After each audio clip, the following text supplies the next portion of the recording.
Good morning, and thank you all for attending today's forum called After Newtown, a national conversation on violence and severe mental illness. Today we are here to listen and to learn from those who have lived lives of fear, worry, frustration, love, and compassion. The families of those with children who have violent mental disorders. Since I became the chairman of the Subcommittee on Oversight and Investigations, we began examining mental health resources and programs across the federal spectrum in the wake of Newtown, Connecticut tragedy. As I wrote in the Pittsburgh Post-Gazette on December 30th of last year, the common factor in many mass tragedies is an underlying mental illness. The lessons for Americans from the horrifying tragedy in Connecticut is that we had better take off our blinders and deal with such illness, or we are sure to face the same problem again. It is not only what is in a person's hands that makes their acts violent, it is also what is in their minds. Tragically, over the course of recent history, society has dealt with individuals suffering from mental illness as if equipped with such blinders, a willful ignorance motivated by fear. This has resulted in some shockingly counterproductive and cruel practices to the mentally ill. We've locked them in prisons, we've quarantined them as contagious, warehoused them in workhouses, and burned them as witches. And then 50 years ago, we released them out of hospitals by reasons we mistook for compassion. Too many of them ended up on the streets without decent access to treatment. The majority of mentally ill should be receiving care in a community setting. But for many with severe mental illnesses, deinstitutionalization was a disaster, the after effects which we are still struggling to recover from even today. Now, too many fill our prisons and are left as the wandering homeless. The vast majority of Americans with mental illness are nonviolent and, in fact, much more likely to be the victims than the perpetrator of a violent act. That is why this subcommittee is working to identify precisely what federal resources in support of both research and care are being devoted to those among the mentally ill who are most prone to violence, the severely mentally ill who are not being treated. And even more importantly, what fraction of those resources are actually reaching the individuals. A few years ago, when this committee was reviewing my legislation, the Senior Access to Mental Health Act, which was signed into law in 2008, I explained how healthcare costs balloon when mental illness goes unaddressed. The cost of care for a chronically ill person with untreated depression doubles. Further, untreated mental illness increases the risk of heart disease and other comorbidities. Without integrating the care of the body with the care of the brain, our current system is wasting billions and billions of dollars. Yet, while there have been calls in recent months for the need for increased funding for mental health, and that's something we need to look at, the truth is that annual total public spending on support and treatment for the mentally ill individuals is now more than $140 billion. This is a 14-fold increase over what we were spending in 1963 in today's dollars, when President Kennedy proposed the community mental health centers to take the place of state mental hospitals. This massive increase in funding, even accounting for our nation's growing population, has not been accompanied by a meaningful increase in the quality of mental health services. The crisis we find ourselves in, however, is not just a question of funding. Rather, the current situation demands more intelligent targeting of available funds towards the most promising research and treatments. Funds must reach the level of patient, family, and doctor if they're to be effective. In this spirit, we hope that today's forum will enable us to begin an extended discussion on how to improve our efforts to identify the severely mentally ill early on and assist them and their families in seeking treatment effectively. I want to especially thank the parents who are with us today, Liza Long, who's going to be with us on video teleconference, Pat Milam, and Peter Early, to share their stories about what it is like to have a child who suffers from severe mental illness or other mental disorder. Pat's son Matt lost his life to his illness, and to Pat and his wife Debbie, I want to extend our deepest sympathies. To each of you, I thank you for taking the time to be here and having the courage to share your stories with us. Your stories today should help other families and hopefully spur action to help save lives. For the members here today, we are here to listen and learn. We will hear real-life stories of what America does not want to hear. A Kaiser Family Foundation study published in February last month noted that 76% of Americans believe the mentally ill experience discrimination. We are here to take mental illness out of the shadows and bring it into the light and find some real, workable answers for serious mental illness, which affects 11.4 million Americans. Now understand, this forum is just the first step. As I said, the vast majority of people with severe mental illness are not violent. This committee is committed to addressing the difficult but necessary question of how we can stop the violently mentally ill from acting out and get them treatment before they harm themselves or others. We will continue to meet with parents, families, and patients who suffer from severe mental illness as we try to make sure that a tragedy like Newtown doesn't happen again. I also want to thank Ranking Member Diana DeGette for her cooperation and support throughout this endeavor. It's a credit to her and her staff that this morning's forum is indeed a bipartisan effort, as the subject matter deserves. And now I'd like to give the Ranking Member an opportunity to give brief remarks on her own. Thank you very much, Mr. Chairman, and thank you for your dedication and your work for so many years on addressing mental illness. As I was just saying to Mr. Early, mental illness affects virtually every American family. It doesn't discriminate based on political party, and that's why it's so important that we're all here today talking about this issue. I want to thank all of our panelists for participating today, Dr. Insel and Dr. Kopelwitz, who have been with us before and helping us to understand this important and complex issue. And I also want to welcome Michael Fitzpatrick with the National Alliance on Mental Illness, who's talking on behalf of mentally ill patients and their families. I especially, though, want to add my thanks to the three panelists who are parents of children affected by mental illness, Mr. Early and Ms. Long. Your children are so lucky to have you advocating for them, and also Mr. Milam and Mrs. Milam, who's in the audience. I express my deepest condolences at the loss of your son, Matthew.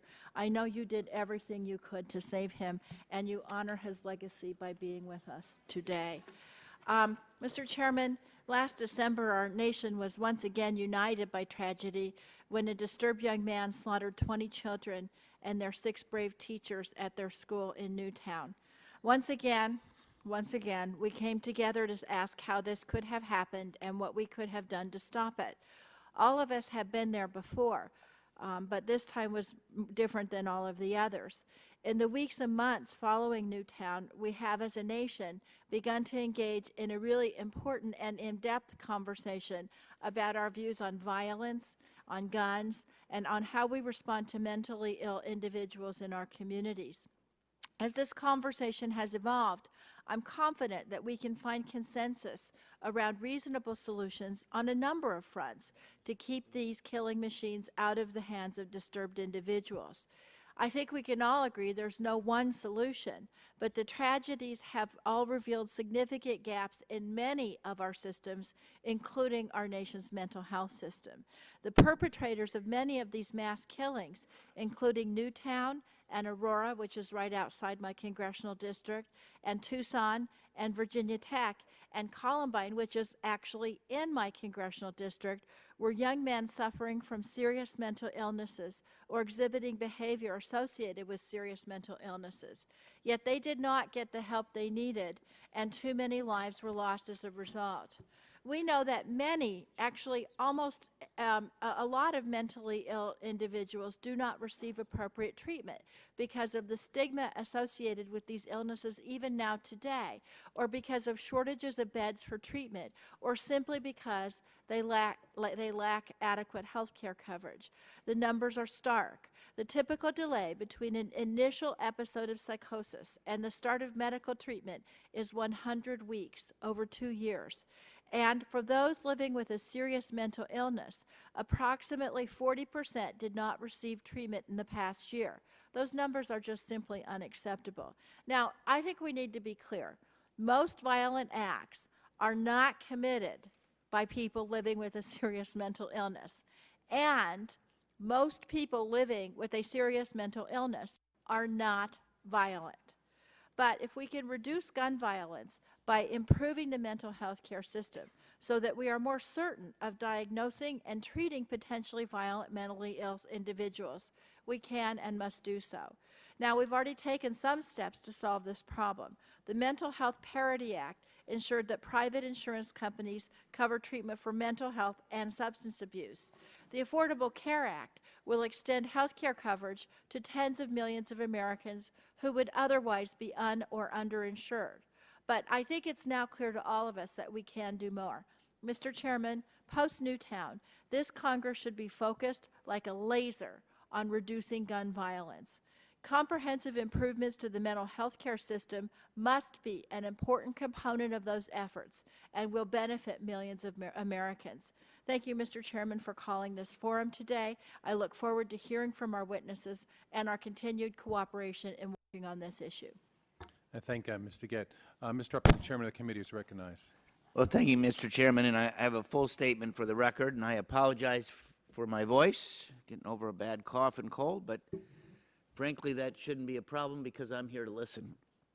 Let me just say that you, Dr. Murphy, Mr. Chairman, there's probably no one better qualified with your professional background to chair this subcommittee and examine mental health and the connection to violence. I have no doubts that your partnership with Ranking Member Diane DeGette will indeed thoroughly explore this major issue and topic of the day. In the days following the tragedy in Newtown, Chairman Murphy and I discussed his leadership role and somewhat unique ability with his background to really try to chart a course that indeed can be bipartisan and make a difference in the lives of Americans down the road. And I welcome not only this forum today, but the work that's going to continue to be done in the months ahead, and I yield back my time. Thank you, Mr. Chairman. The ranking member of the full committee, Mr. Waxman, would you like to make a brief statement? Thank you very much, Chairman Murphy, for holding this forum and leading the conversation about how we can identify and treat individuals with serious mental illnesses. And I commend your leadership on this issue, and I'm pleased to be working with you to educate the Congress and indeed all Americans about mental illness and to craft solutions to the many challenges we face in addressing the needs of those who suffer from these illnesses. I also welcome our panelists, including parents who are here to testify, Mr. Early, Ms. Long, Mr. Milam. I know how hard it must be for you to share your family's experiences, and in Mr. Milam's case, your tragic loss, but I assure you that we are listening. We must not stigmatize individuals who suffer from mental illnesses as being violent or potentially violent. The vast majority are not. But the witnesses we are hearing today underscore the connection between appropriate, high-quality mental health care and the safety of our communities. We know that there are too many impediments to those living with serious mental illnesses that they face when it comes to getting diagnosed and treated. The Affordable Care Act will help expand coverage, but it won't solve all the problems. There is an unwarranted stigma attached to seeking help for mental illnesses. There are shortages of facilities, beds, and caregivers to provide treatment. Mr. Chairman, I appreciate our panelists sharing their expertise on these issues. I'm looking forward to working with you and others of our colleagues on both sides of the aisle to find solutions to these problems. I'd like to set up where we're not just Democrats on one side or Republicans on the other. We're seated together to learn together and to work together. Thank you. Thank you. I'd like to just let the members know what the format will be here. This is not going to be the traditional mechanism by everybody's going to be recognized for a certain number of minutes. We're going to hear from our families. We'll also ask some questions of some of the experts who are here too. And your questions are to be directed towards further data and explanation. We'll hold off on speeches and comments. We will have other formal hearings in the future to get into more of these issues. But this is really a listen and learn session from people who have lived this. Let me introduce some of our panelists who joined us today. First, Dr. Thomas Insel is the director of the National Institute of Mental Health, Bethesda. He was appointed to lead the National Institute of Mental Health in 2002, graduate of Boston University's medical school, residency in psychiatry at the University of California, San Francisco. Prior to his appointment at NIMH, Dr. Insel was the founding director of the Center for Behavioral Neuroscience at Emory University. His research focused on neurobiology of complex social interactions. Dr. Harold Koplowitz is the president of the Child Mind Institute. Dr. Koplowitz is one of the nation's leading child psychiatrists. A graduate of Albert Einstein College of Medicine and completed his residency in psychiatry at the New York Hospital Westchester Division. In 1997, Dr. Koplowitz founded the NYU Child Study Center, and he directed the Nathan Klein Institute for Psychiatric Research from 2006 to 2011. Dr. Fuller Torrey, founder of Treatment Advocacy Center in Bethesda, Maryland. He's a research psychiatrist specializing in schizophrenia and bipolar disorder. He graduated from medical school at McGill University and trained in psychiatry at Stanford. The founder of the Treatment Advocacy Center and executive director of the Stanley Medical Research Institute are among his accomplishments. His most recent book, The Insanity Offense, details the ways in which public policy has failed those with the most serious mental illnesses. Dr. Michael Wellner, founder and chairman of the Forensic Panel in New York. He is a leading forensic psychiatrist and has examined numerous surviving mass killers from around America and is regularly consulted to dissect a range of complex cases at the psychiatry law intersection, from Guantanamo to Hong Kong. He developed peer-review protocols for enhancing the integrity of forensic consultation and has pioneered research of evidence-based determination of depravity and crime, including input of the general public at www.depravityscale.org. Next is Pete Early, a writer, a blogger, and parent of a son with mental illness from Virginia. Mr. Early is a critically acclaimed author and journalist. He spent 6 years at the Washington Post and has authored 13 books. His book, Crazy, A Father's Search Through America's Mental Health Madness, was a finalist for the 2007 Pulitzer Prize. Crazy recounts Mr. Early's efforts to get his son effective treatment for bipolar disorder. He works with the National Alliance on Mental Illness to advocate for mental health reform. Next to my right, Pat Milam, mental health advocate and parent of a son with mental illness. He's from Louisiana. Mr. Milam is an advocate for mental health reform. His public advocacy efforts began after his son, who had been diagnosed with schizophrenia and bipolar disorder, committed suicide in 2011. Throughout his efforts to get his son the treatment that may have prevented the tragedy, Mr. Milam encountered numerous obstacles to effective care. And also joining us is Liza Long, a writer, a blogger, parent of a son with a mental disorder, who's joining us remotely from Boise, Idaho. Ms. Long is the mother of a son with a mental disorder, and in the immediate wake of the Newtown tragedy, Ms. Long published a blog post entitled, I Am Adam Lanza's Mother. The post, which is read by millions, recounts her difficulties raising a child with mental disorders. She is now devoted to continuing a conversation on the hardships parents face while caring for a child with a mental disorder. And finally, Michael Fitzpatrick, a social worker who is also the executive director of the National Alliance on Mental Illness in Virginia. Prior to taking the role of the executive director of NAMI in January of 2004, Mr. Fitzpatrick served both as the director of NAMI's Policy Research Institute and the National Policy Director. Before joining NAMI in 1999, Mr. Fitzpatrick held senior management positions in state government, in nonprofit agencies in both the mental health and primary health sectors, and in the private sector. He earned his MSW from Boston College. Let's now turn some of our parents to begin to tell their story briefly, and we will open up from there. First, we'll start off with Pete Early. Thank you very much. Thank you very much for having me here today. My son wears the face of mental illness, so I'm grateful for each and every one of you for being here and paying attention to this important subject. Thank you. Dad, how would you feel if someone you loved killed himself? My college-age son, Mike, asked me that question when we were speeding from Manhattan to Fairfax County, Virginia. My son had been diagnosed a year earlier with a mental illness, bipolar disorder, and a doctor had put him on medication. But my son had stopped taking his pills. And when I picked him up that morning in New York, he'd been wandering around aimlessly for 5 days. He was convinced that God had him on a special mission. And during that frantic car ride, my son would laugh one minute and begin sobbing the next. And I pleaded with him to take his medication, and he screamed at me, "Pills are poison. Leave me alone." We got to Fairfax Hospital, Innoville Hospital. I remember the emergency room nurse rolling her eyes while Mike talked gibberish about God having him on this mission. And we were taken into a room all by ourselves, and we were there for 4 hours. And finally, my son said, "I've had enough. There's nothing wrong with me. I'm going to leave." And I said, hang on. And I raced outside, and I literally grabbed a doctor. And I said, "Please come in." And he said, "Look, you seem like a nice guy, but I really can't do anything to help your son. Virginia law at that time was very specific. Unless a person had posed an imminent danger to himself or someone else, he could not be forced into treatment or required to take any help. And my son had told the nurse that he thought all pills were poison. We'd been sitting there for 4 hours. So the doctor said to me, there's nothing I can do. In fact, I was told, bring your son back after he tries to kill you or tries to kill someone else. Well, I took my son home, and for the next 48 hours, I watched him sink deeper and deeper into a mental abyss. At one point, he had tinfoil wrapped around his head because he thought the CIA was reading his thoughts. He slipped out of the house early one morning. He slipped out. He broke into a stranger's house. He broke in to take a bubble bath. Luckily, no one was there.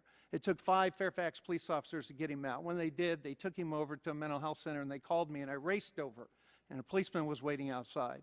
He said, Mr. Early, before you go in there, let me give you a little advice. Even though your son told us he has a mental illness, even though he told us he's off his medication, even though we picked him up in a house taking a bubble bath, unless you go tell that doctor that your son has tried to kill you, he will not meet Virginia's imminent danger criteria, and he will go to jail, and you don't want that. And I looked at him and I said, my son hasn't threatened to kill me, and he shrugged.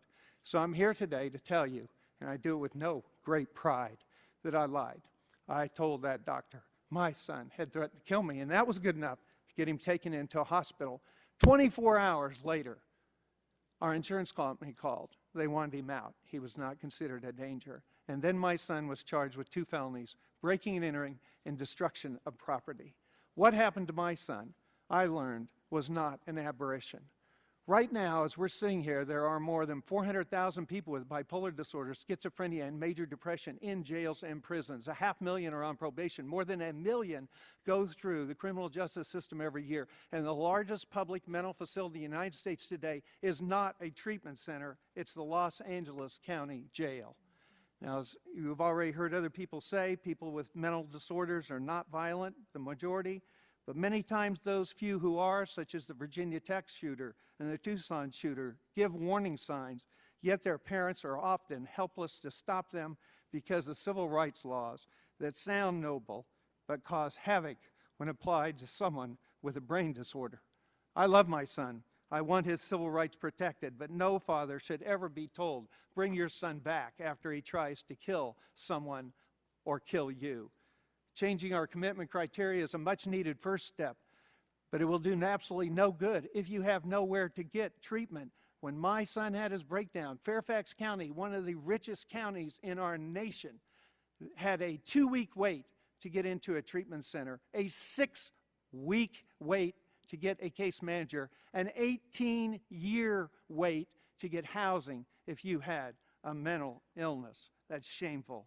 Since my son's first breakdown, he's had 3 more major breaks. He's been shot twice by the police with tasers. I hate to admit this, but I will, because it's a common feeling among parents. There was a time when I wished my son had not been born because of how much he was suffering. But today, my son is doing great. He has a job. He lives on his own. He pays taxes, and if he were sitting here before you, you would not know that he has a mental illness. He's one of the fortunate ones who finally, after 9 years, got the meaningful treatment that he needed to recover. So don't tell me we can't help people with mental illnesses. I've seen it. This is not a problem of us not knowing what to do. It's a problem of us just not doing it. All of the pain that he endured, all the pain that my family has suffered, all of the tax dollars that have been wasted, and all of the fear that he caused others could have been avoided. None of this should have happened. Why do we treat the head differently from the body? Why do we treat mental disorders different from other illnesses? We tell our daughters and our sons, oh, you are sick, but we're not going to help you until you become dangerous. And then when they become dangerous, we blame and we punish them. If in that scenario, you tell me, who is the crazy one?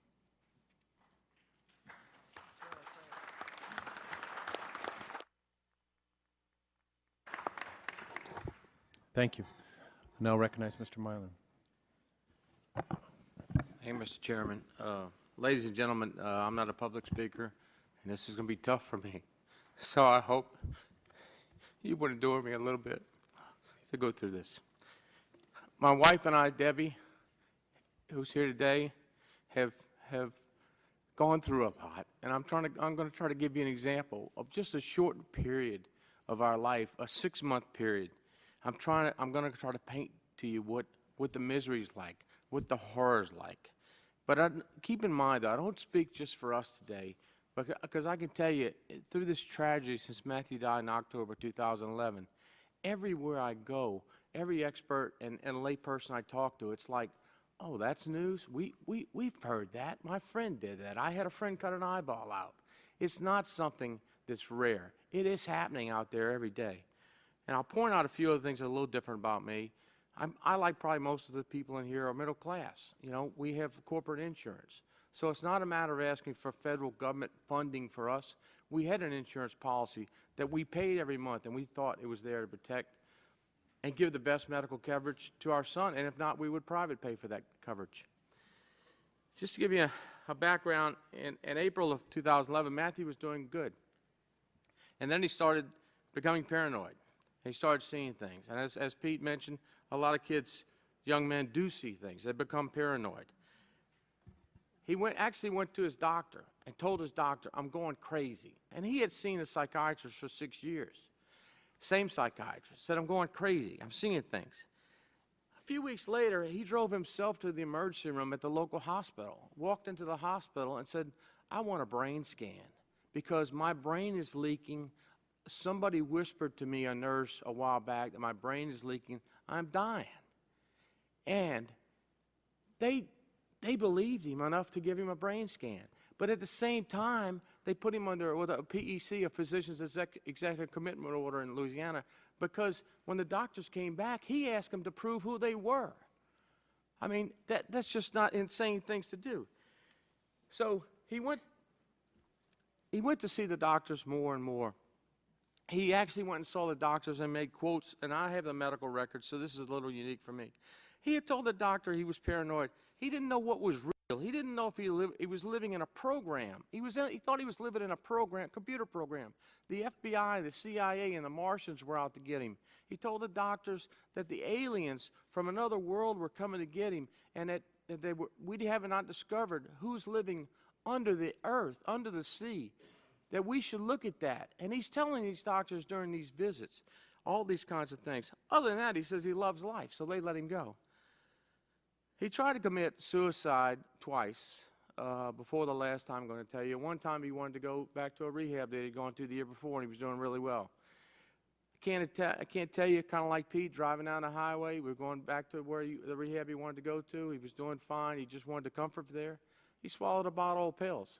Now, I can't tell you the horror it is to have a child behind you going down the interstate highway trying to get him to the place to save him. And he tells you, if you stop the car, I'll jump out and kill myself with these trucks behind us. That is a nightmare scenario for a parent to have to live through. We made it that night. But they treated him, and a few weeks later, they let him out. So we think, okay, he's home again, he's home again. We're trying to go back to normal life. We think we've made it good this time. Well, I leave the house for about 5 minutes. Luckily, I was 2 blocks away. A black car drove up in front of the house. My wife, thank God, was having breakfast with Matthew. Matthew immediately saw the black car, went crazy. He went nuts. He didn't know what to do. He went in the bathroom and drank bleach. And then he grabbed a knife out of the kitchen and cut his throat. Luckily, I was 2 blocks away. I got home, and he didn't cut the carotid artery all the way. I ran in the house. Blood is everywhere. And I don't mean to be too graphic, but I want you to know what a parent goes through. I had to chase him down. And as I'm chasing him down, he's telling me, Dad, you don't understand. The more you chase me, the more my heart will bleed, the more the blood will pump, and the quicker I'll die. I was successful in tackling a 23-year-old man, 24-year-old man at that point, and saving him for the ambulance. They took him to the hospital. We saved his life. He lost 2 liters of blood. A week later, let him out. He's fine. They gave him pills. In the meantime, he goes back to his regular psychiatrist. after we got the records. His normal, if you're reading the records of his normal psychiatrist, in August, the psychiatrist wrote twice that Matthew was at a very extremely high risk for suicide or other bad outcome. Now, I'm a layperson. I would have assumed that if a psychiatrist saw that, something would be done. Nothing was done. See you again in 2 weeks, Matthew.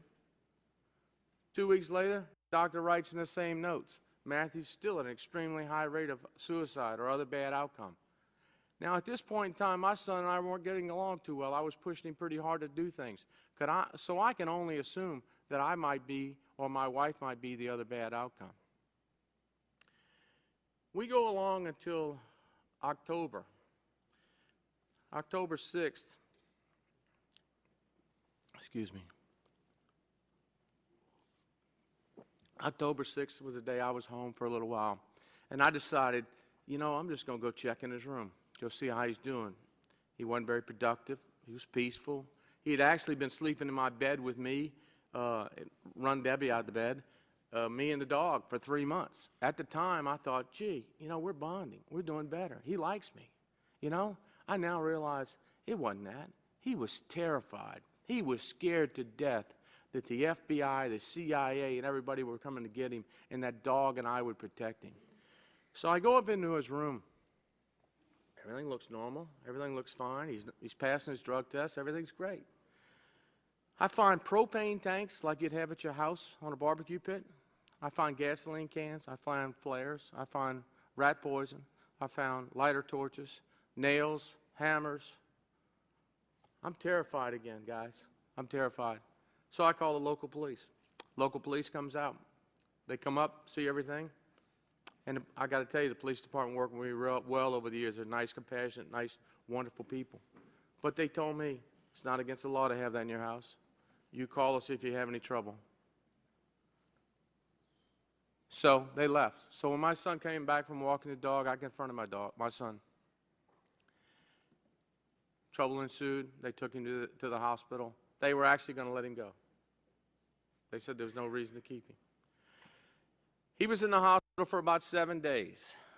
He was still hallucinating. I told the doctors he was still hallucinating. I brought him 5 affidavits from myself, from workers that were working for me. I brought him another letter from a psychiatrist friend of mine that said if you let Matthew out, he'd kill himself. I brought him pictures of the pipe bombs. I brought him pictures of the flares. I brought him 6 or 7 documents that I thought would prove that my son was going to kill himself when he went let out. Last day before discharge, they said, your son's good to go. He's fine. And they explained to me, and it's in the medical notes, they explained to me the role of a psychiatric hospital setting. And basically, in my opinion, their interpretation, my interpretation of them, it's to stabilize and release the patient. They had checked with the insurance company, kept him 6 or 7 days, let him go. I can't tell you the words I used, but BS was some of it. I was enraged that they would let him out. Told him he was going to kill himself. They told me they had formed a delicate bond and he was going to take his medicine. I told him he had never taken his medicine for his other doctor, who happened to be in the same building, on the same floor, and by the way, they never talked during this whole time. So he's in a psychiatric unit, about to kill himself. They never consulted with his primary physician. Matthew came home a week later, made breakfast, asked me if I wanted some eggs. Told him no. He walked by me. I gave him a hug, told him I loved him. Said he was going upstairs to get ready because he was going to outpatient. He went upstairs. He opened the propane tanks. He had made a improvised bomb out of a shotgun shell, 1 shotgun shell, gasoline tanks like you'd have around your house, and propane. He locked the door. We couldn't get in, at which time he made a fuse out of sparklers that I'm sure most of our kids have. And he made that bomb and killed himself.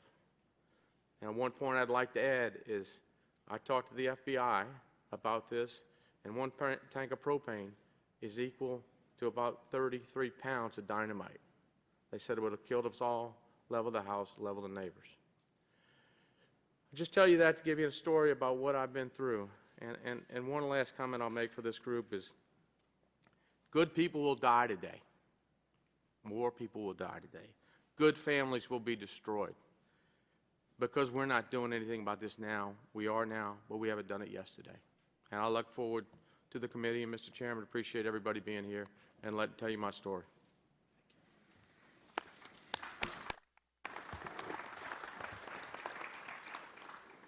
Thank you.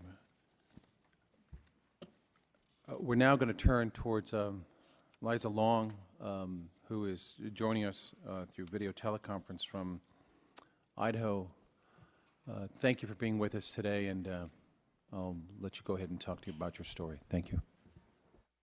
Thank you, Chairman Murphy, and thank you so much for giving me the opportunity to address you about what it's like to be the parent of a child with a mental illness. On December 14th, 2012, 2 days after I placed my 13-year-old son in an acute mental health hospital, the world changed. The night of the Sandy Hook shootings, I wrote a blog post entitled "Thinking the Unthinkable," which included the shocking statement, "I am Adam Lanza's mother." I am not Adam Lanza's mother. I am Michael's mother. I love my son, but he and I and other parents and children like us need help. Like many children with mental disorders, my son has been diagnosed with several conditions. Michael has taken a cornucopia of pharmaceuticals to try to control his unpredictable rages. We have not yet found a combination of treatments and medications to manage his condition. When I asked Michael what he wanted me to tell you, he said, "Tell them I'm not a bad kid. Tell them I want to be well."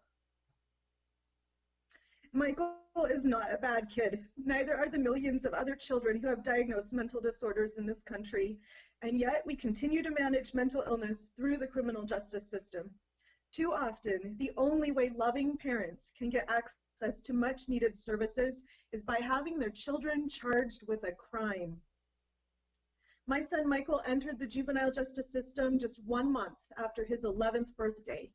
While on probation, he received an array of social services, including therapy and psychosocial rehabilitation, which taught him coping strategies. But once he completed his probation, those services went away. Before my blog went viral, I thought I was the only mother in America who was living in this kind of fear. But I've learned I'm far from alone. Parents like me live in all kinds of fear. We live in fear of stigma. Will my child be bullied for being different? Will my child be the bully? Will I be blamed for my child's explosive behavior? We live in fear of that unpredictable behavior. How will I know if my child's going to explode? How do I keep my other children and myself safe? What about his school and the community? And we live in fear of the future. What will happen when my son turns 18? Will my son harm himself or others? How will I pay for all the services I need to keep my child functioning? And I too have a wonderful employer and private insurance. Parents like me are struggling physically, emotionally, and financially, and mental illness is still so hard to talk about because the stigma for parents and children is real. But as long as parents continue to suffer in silence, the magnitude of this problem will only be recognized after tragedies like Newtown. I wrote in my blog that it's time to talk about mental illness, and it's time to act. What do parents like me need from you?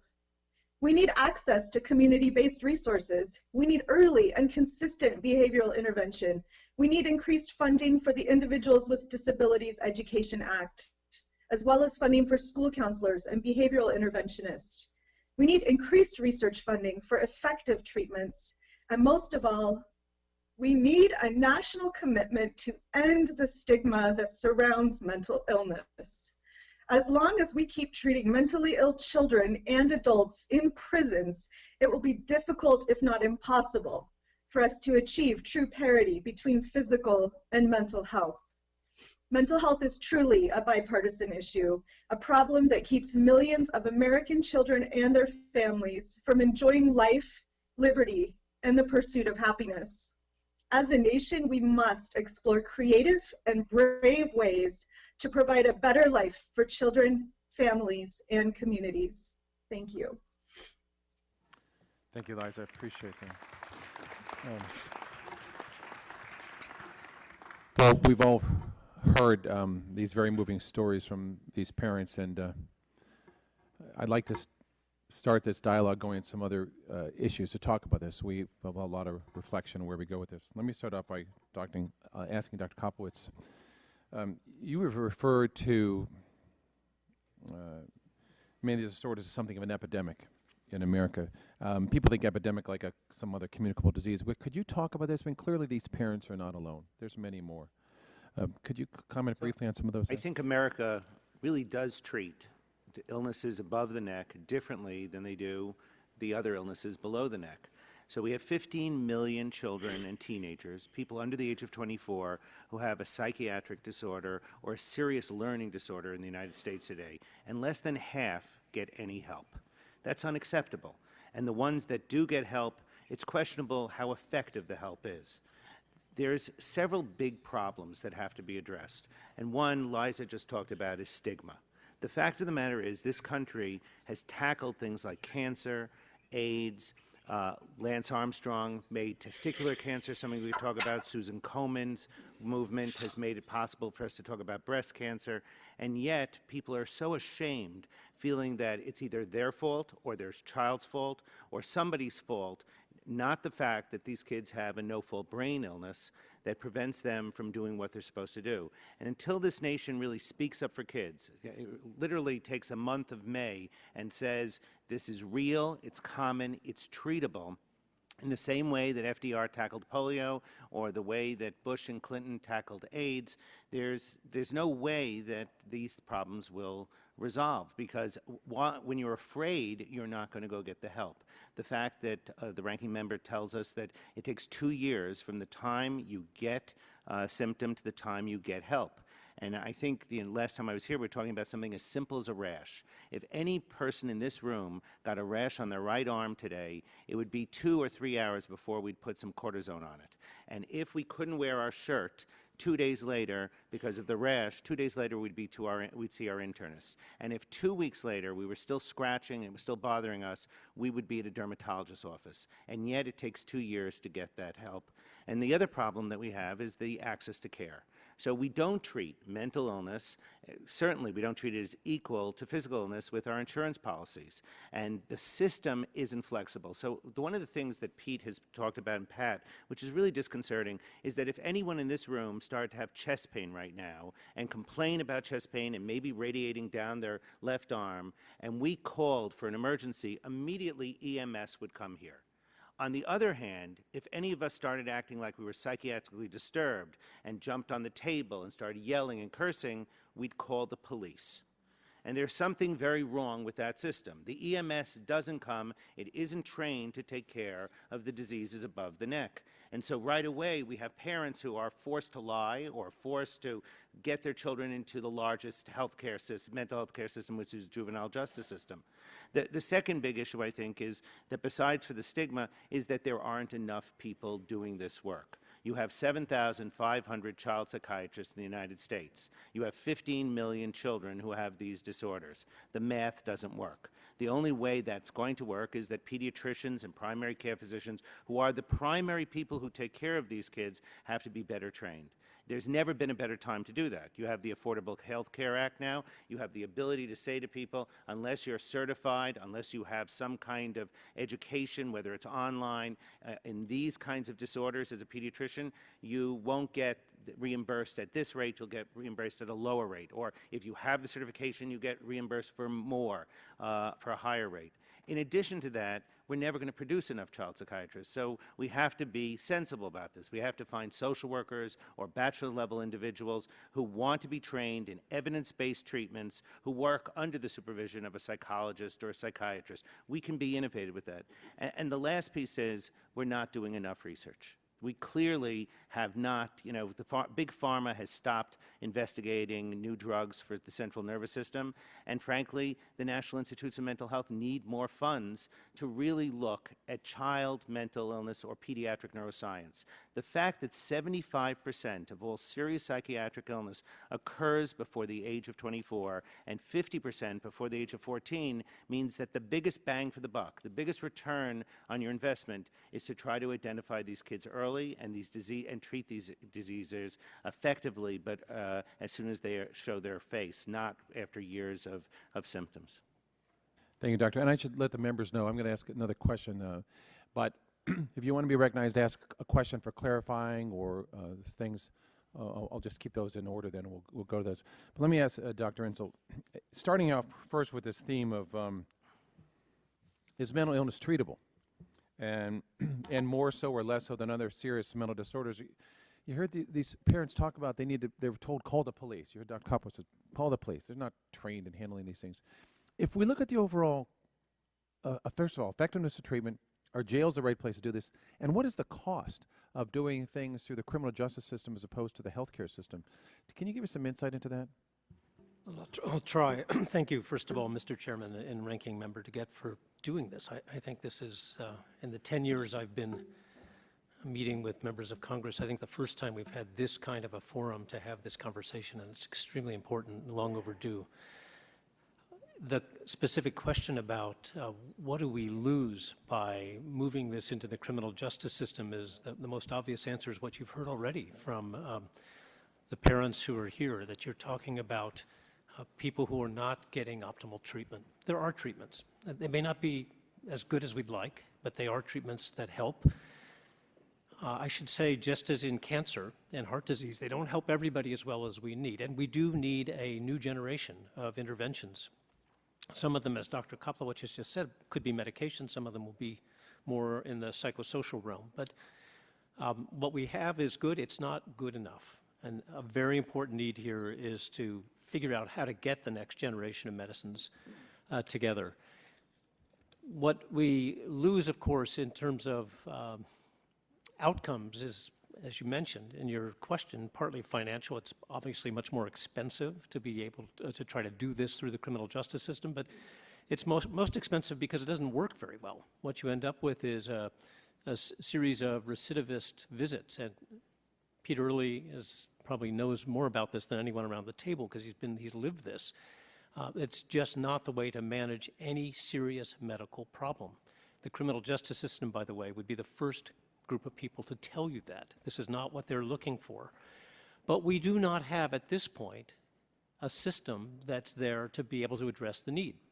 And so this has been what we're all currently forced into. There are not the community resources, they're not the hospital beds, they're not the crisis centers, and so we're often forced to respond in an acute way for what is often a chronic disorder. Would you say that's even more severe for the severely mentally ill? It's even right. less So I think we need to be a little clear about the definitions of what we're talking about. And a lot of what you'll hear about today is a group of people who have what we call severe mental illness. It's about 5% of our population, maybe slightly less, maybe 4%.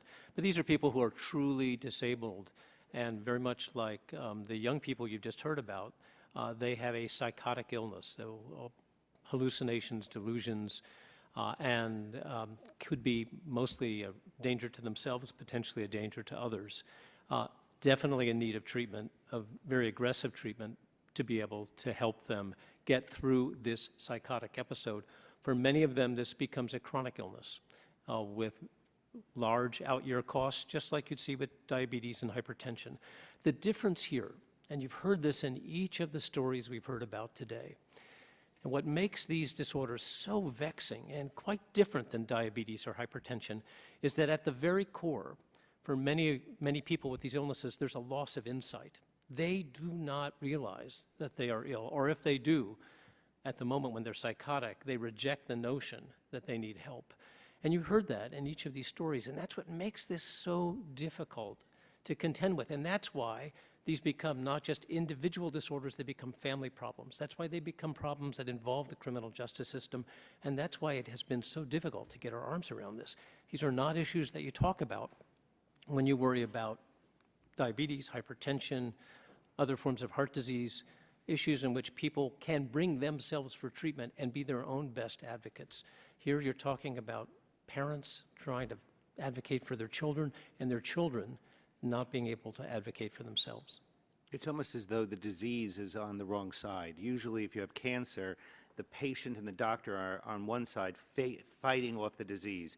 Here the patient is very often with the disease saying, I'm not sick, you're wrong, and the doctor and the family are on one side. The patient is embracing, it seems, the disease because the disease affects their judgment and affects their ability to accept help.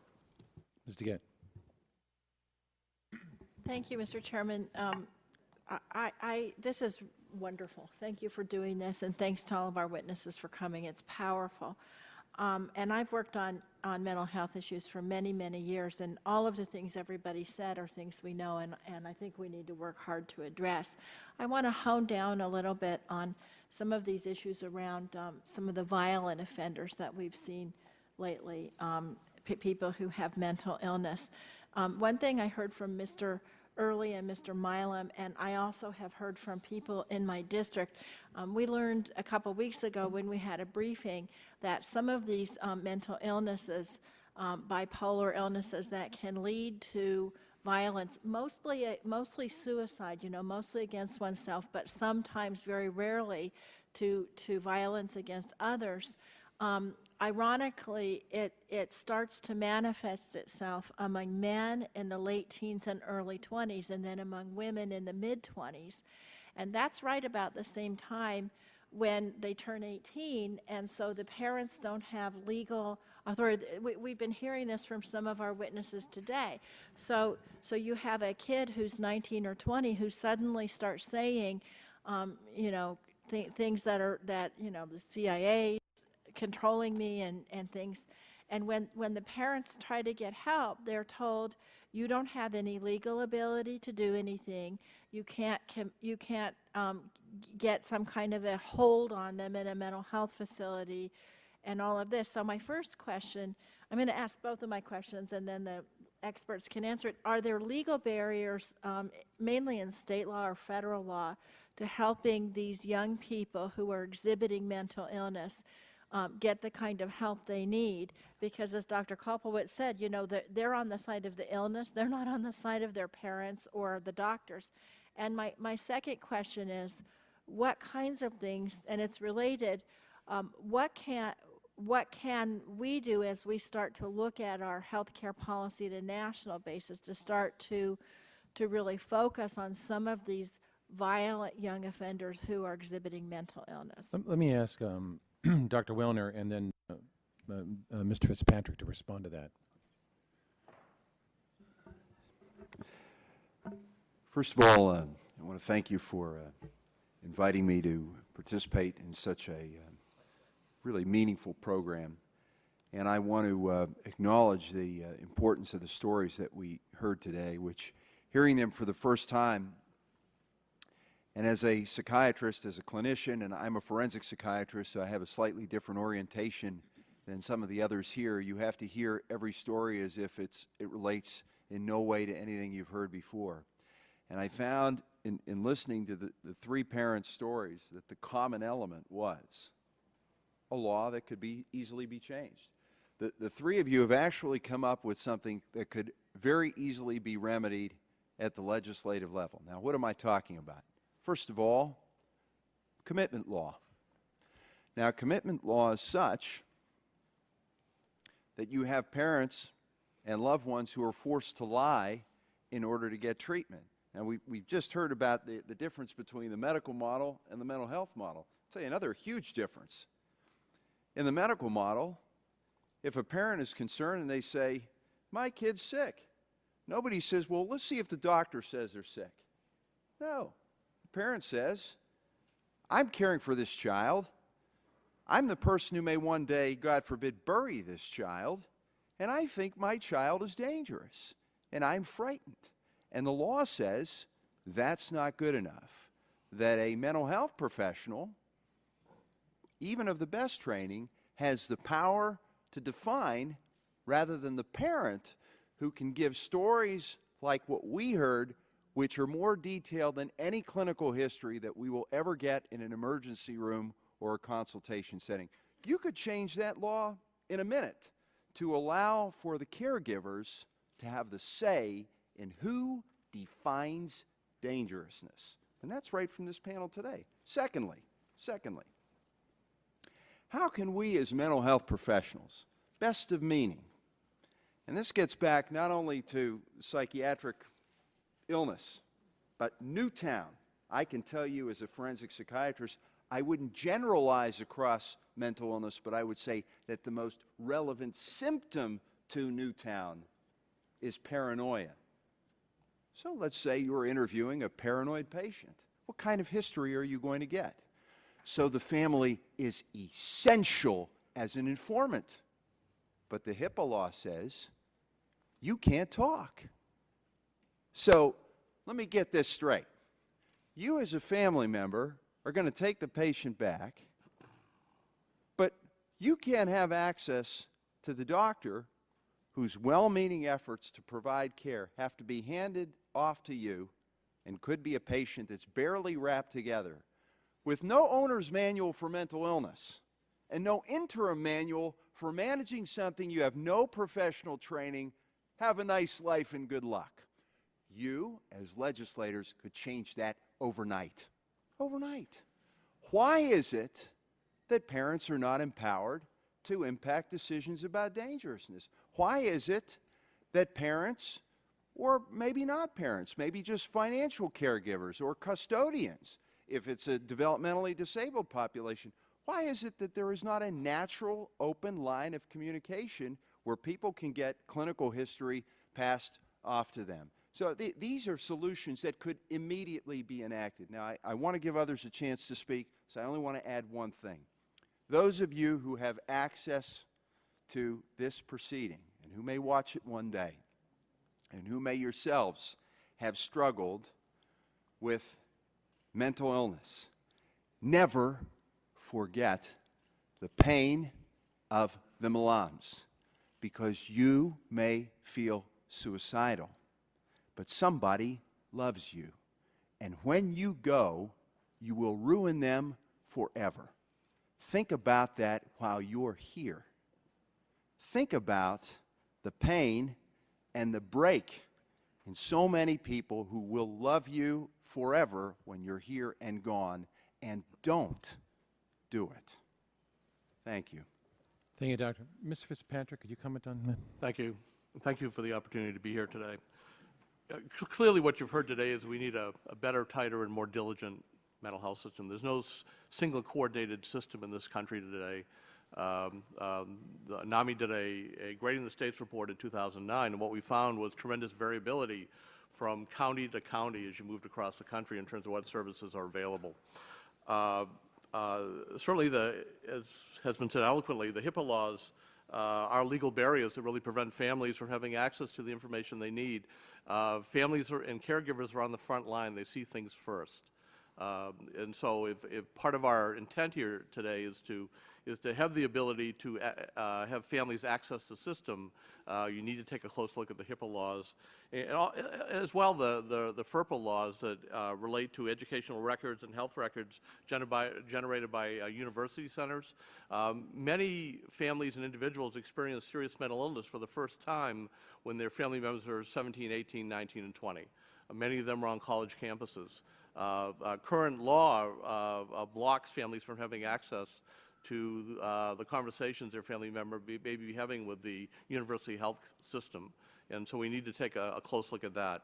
The issues around the commitment laws in this country, the idea, and it's certainly been something that's happened to my family, at NAMI every day in our national office and our local affiliates, we literally, over the course of a year, get thousands of these calls from family members who find their loved ones in the criminal justice system being blocked for admission into inpatient units. The reality is today we have fewer inpatient units than we had 4 years ago.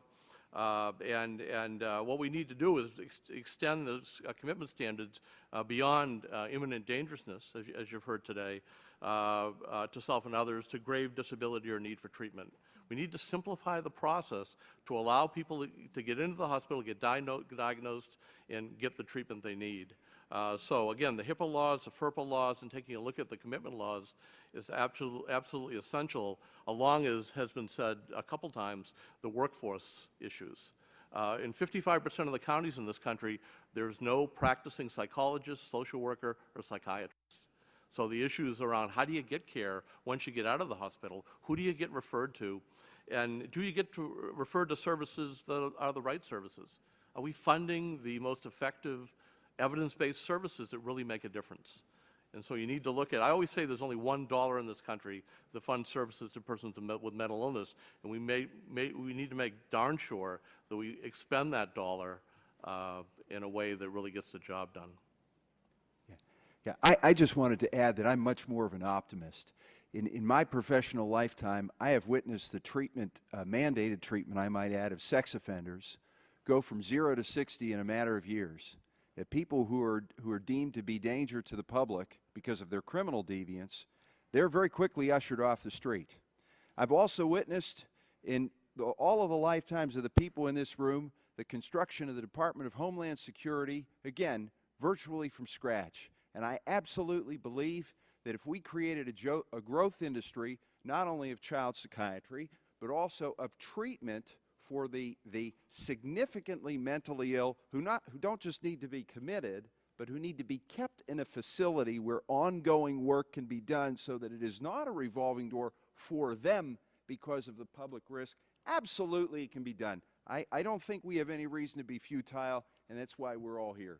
Just one quick follow-up. The other thing that I didn't say that we need to really pay attention to is that whole age group that's in transition, that people really become an adult, and there aren't services like a supported employment, supported education, and case management exists. And so what happens is the families, what you have is an 18, 19, and 20-year-old who's living at home. Their peers have gone on to school, the military, gone on with their lives. They're not in school anymore, they aren't working, they aren't connected with the treatment system. The last piece is, for most families in this country, we didn't grow up with a psychiatrist. We grew up with a general practitioner or clergy. Most people in this country, when they experience mental illness in their family, talk to their clergy first, and then second, perhaps a general practitioner. It takes them a long time to get into the mental health system. Yeah, we're going to go to Mr. Early, and then Mr. Scalise, and then Mrs. Jakowski. Thank you very much. I'm a great believer in learning from previous events. In Virginia, we had the horrible Virginia Tech shooting. I'm glad to see the congressman from Virginia here. I was on a panel appointed by the governor to rewrite our commitment laws, and we changed it. We changed it to substantial likelihood of danger. And we thought, wow, this is really going to make a difference. The legislature passed $42 million in new appropriations. We went, wow, this is going to make a difference. The next year, the legislature cut $50 million. And today, an IG report came out a month ago that 70 persons who meet the old standard of dangerous to self and others are streeted in the Hampton Roads area because there are no beds. There are no beds. I was just in Dubuque, Iowa. I see Mr. Bradley here. They were telling me they had people with mental illness in emergency rooms 24, 48, 36 hours because there's nowhere to go. My own son had to wait 4 hours to find a bed. This is part, you have to understand, Dr. Wellner hit it right on the head. We need to change the commitment process, but you just can't change that if you don't back it up with services because there's no place to go. Thank you. Sure thing. I have some more here so far. I'll put you down to Mr. Griffith. I have Mr. Scalise, Mr. Jakowski, Dr. Mr. Chairman, if I could just make a quick comment on that follows up on what Mr. Early was saying.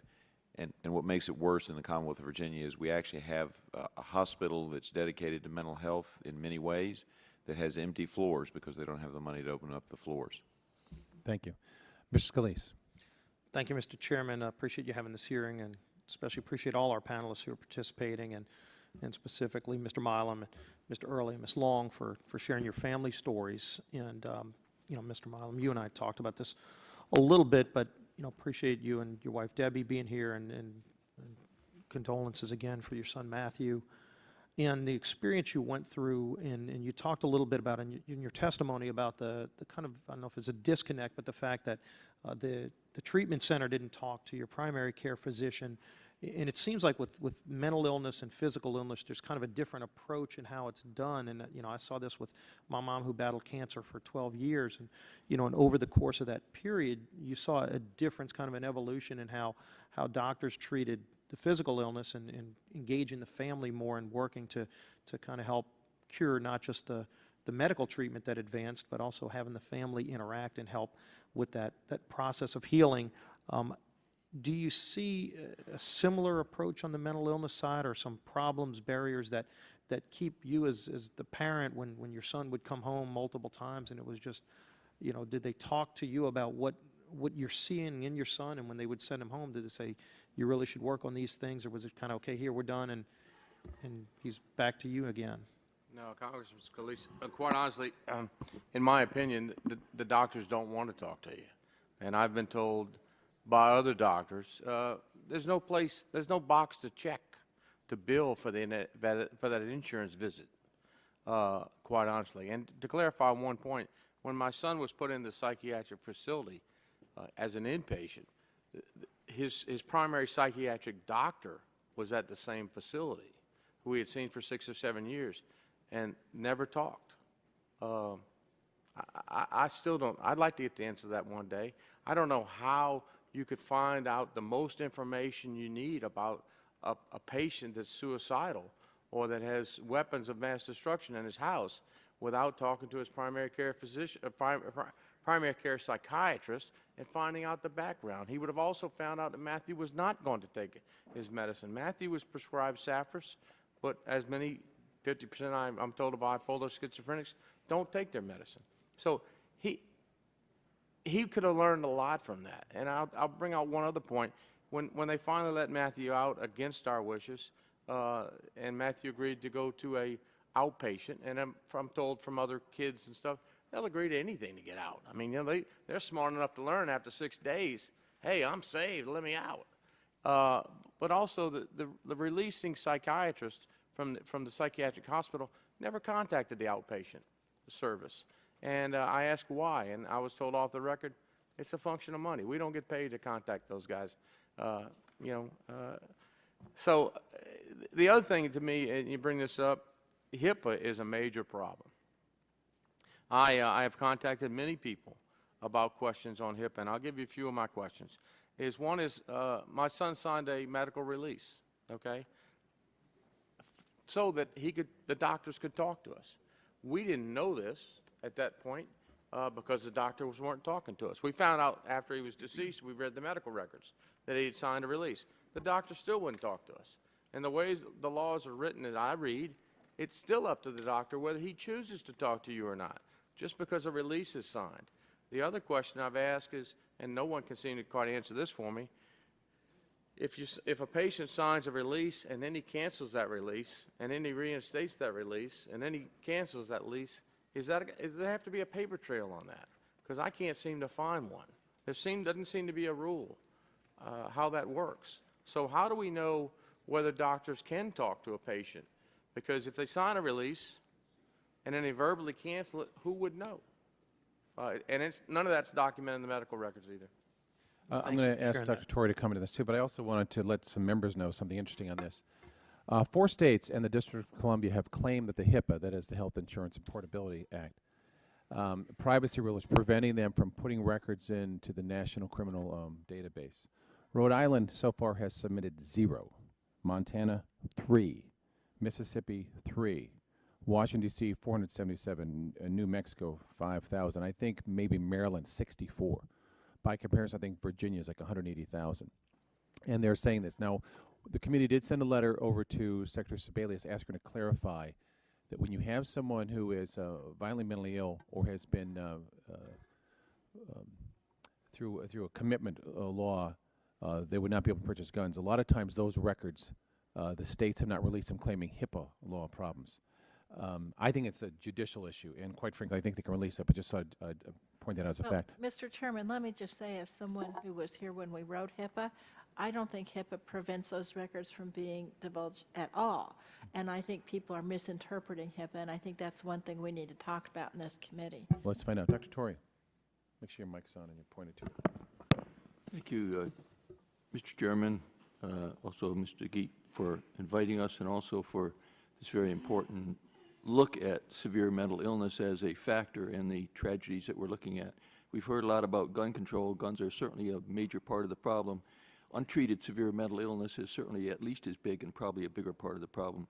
And I want to go back and just focus on the single biggest impediment that we're talked about is the fact that people with severe mental illnesses are different from people with severe physical illnesses in one important aspect, in that about half of them have an impairment of their understanding of the fact that they are sick. And the reason they have that is because they have damage to the parts of the brain that we use to think about ourselves. In this sense, someone with schizophrenia or bipolar disorder or severe depression with psychotic features is not exactly like someone with cancer. And the laws don't really reflect this on it. About half the people with schizophrenia have impaired awareness of their illness. And we're not talking about denial. We're all very good at denial. But we're talking about a part of the brain that is affected, the part we use to think about ourselves. We see this in Alzheimer's disease also, that impairs your ability to understand that you are sick and that you need treatment. We heard this from Peter Early and Mr. Millam and Ms. Long. Certainly occurred in all three of those.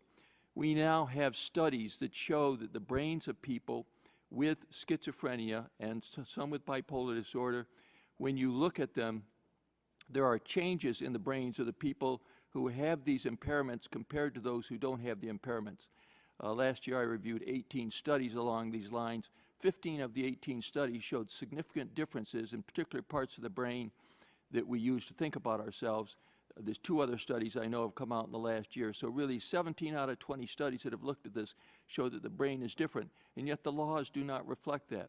Unless we have treatments that reflect the fact that we are dealing with people who don't understand that they are sick, then the treatments will not be effective on it. Example, my sister, who had schizophrenia for 53 years before she died 2 years ago, never understood that she had schizophrenia.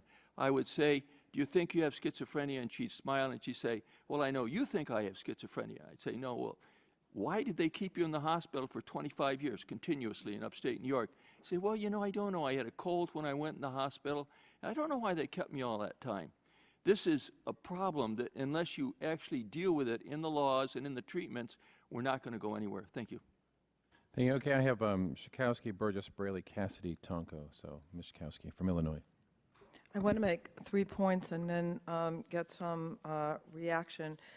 We have been talking about potential solutions, so Mr. Chairman, Ranking Member, just want to say that there are a couple of bills I have, but I don't want to go into them, but I just want to, one has to do with Mental Health on Campus Improvement Act. It's 15 years this month that one of my best friend's son, at 20 years old, committed suicide on the Harvard campus. Popular, doing well in school, no one could figure it out, clearly, obviously mentally ill. And she had asked me at that time, isn't there something that we can do to provide more help to college campuses to identify and to treat the problem?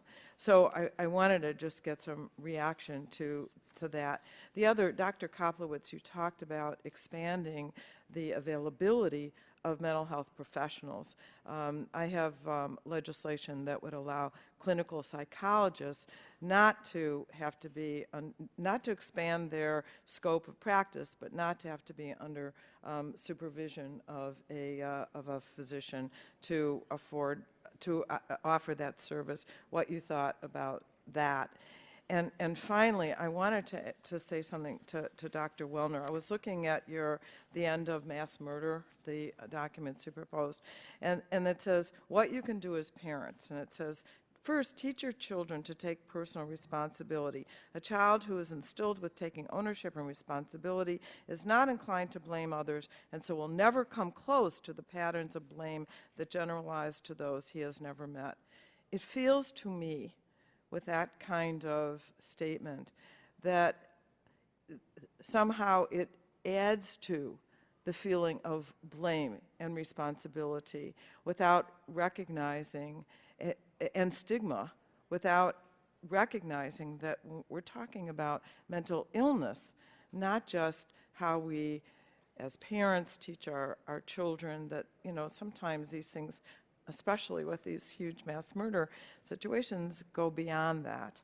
And this doesn't feel good to me. It seems to add to the stigma idea. Dr. Kopowitz, you want to answer the first part of the question with regard to I think there's an important piece here. Let's remember that the suicide rate in this country for people between the ages of 14 and 24 is going to be 5,000 people will lose their lives this year. 600,000 will make a serious enough attempt that they will go to an emergency room to get treated for that attempt. And the reason for that is we know that there are brain changes that occur in individuals when they're 13 and 14. The brain is basically very bushy and it starts pruning itself so it becomes more efficient. And for people who have very serious psychiatric illness, it over-prunes. And there's a reason why Hertz and other rental companies don't let you rent a car until you're 25. And it's not because they have neuroscientists working at Hertz. It's because they have figured out that the accidents that people have between 18 and 24 are so much more significant that if they wait, the brain looks better and we calm down and suicide rates drop. So it's particularly important that college mental health be an important component of this. And it's not that Harvard causes this or the University of Maryland where I went. It is the stress, obviously, of being separated from your parents, but it's the genetic disease that is coming out that, it shows its appearance at this very crucial age. The real problem, I think, is the fact that we don't let colleges share information with parents so that when a kid starts showing symptoms, the important piece is that you could reach out to a family and say, your son is in trouble or your daughter's in trouble. And when you think back to Virginia Tech, it's also the attitude that professors have. So that if someone sat in the room and was bleeding from their nose continuously, someone would say,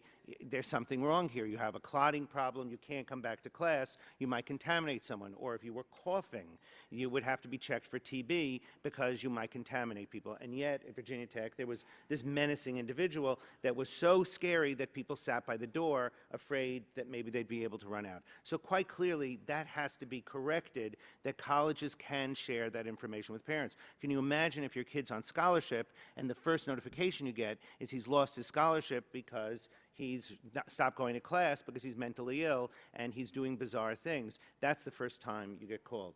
The second issue you talk about is the idea of more, of letting psychologists, I think are you talking about prescribing a medication or just not being under the supervision of a psychiatrist? In most states in the United States, licensed psychologists are really quite independent. And in fact, I think the more important part that we should think about is there is something we can do if we think about the schools of psychology and the schools of social work, that only 20% of them, studies have shown, are educating people on evidence-based treatments.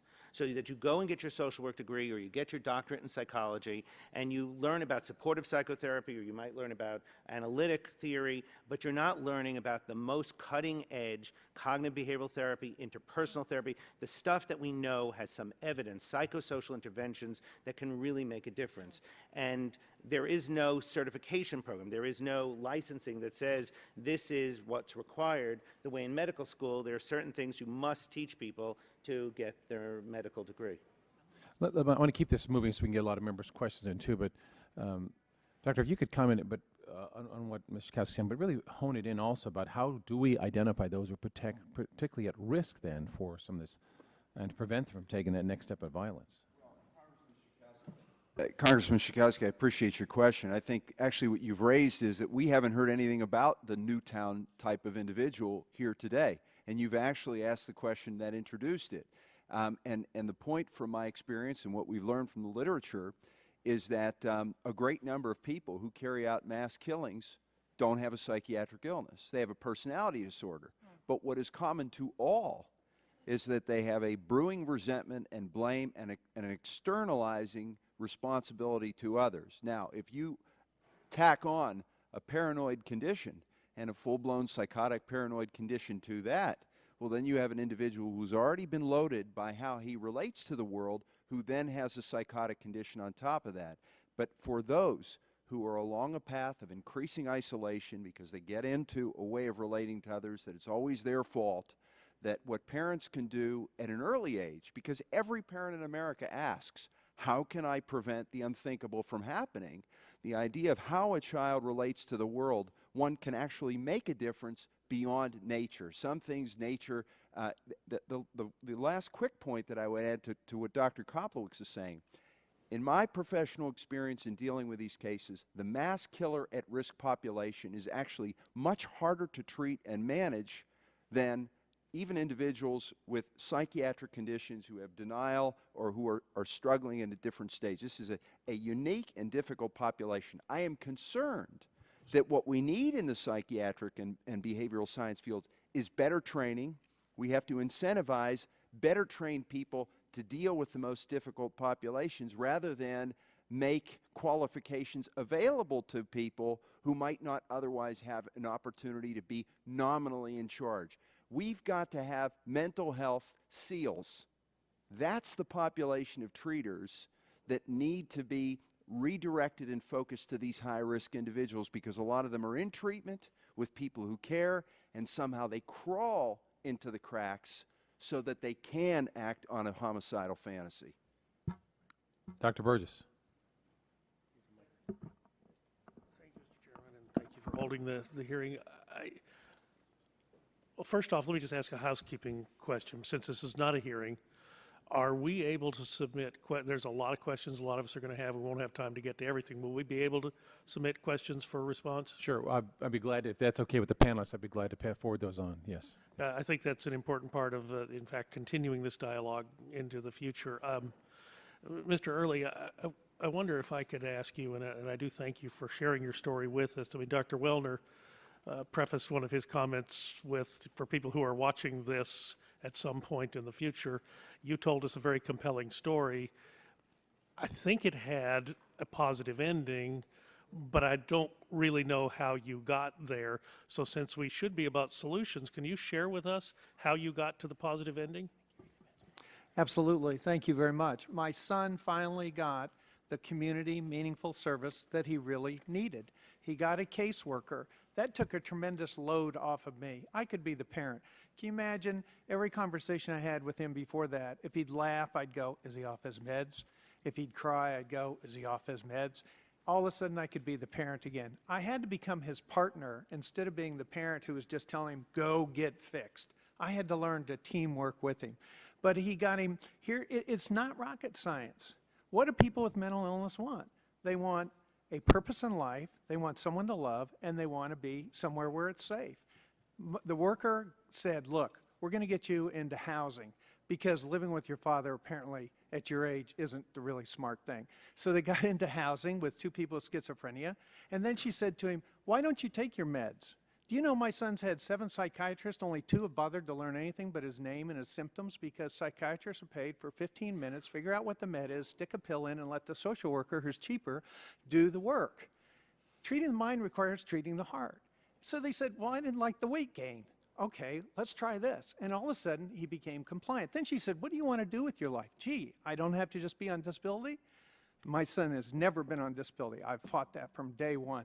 And he said, no. And so my son became what's called a peer-to-peer support specialist. He is actually paid by Fairfax County now to go into jails and prisons as part of a jail diversion team and help people with mental illness get out and get their lives together.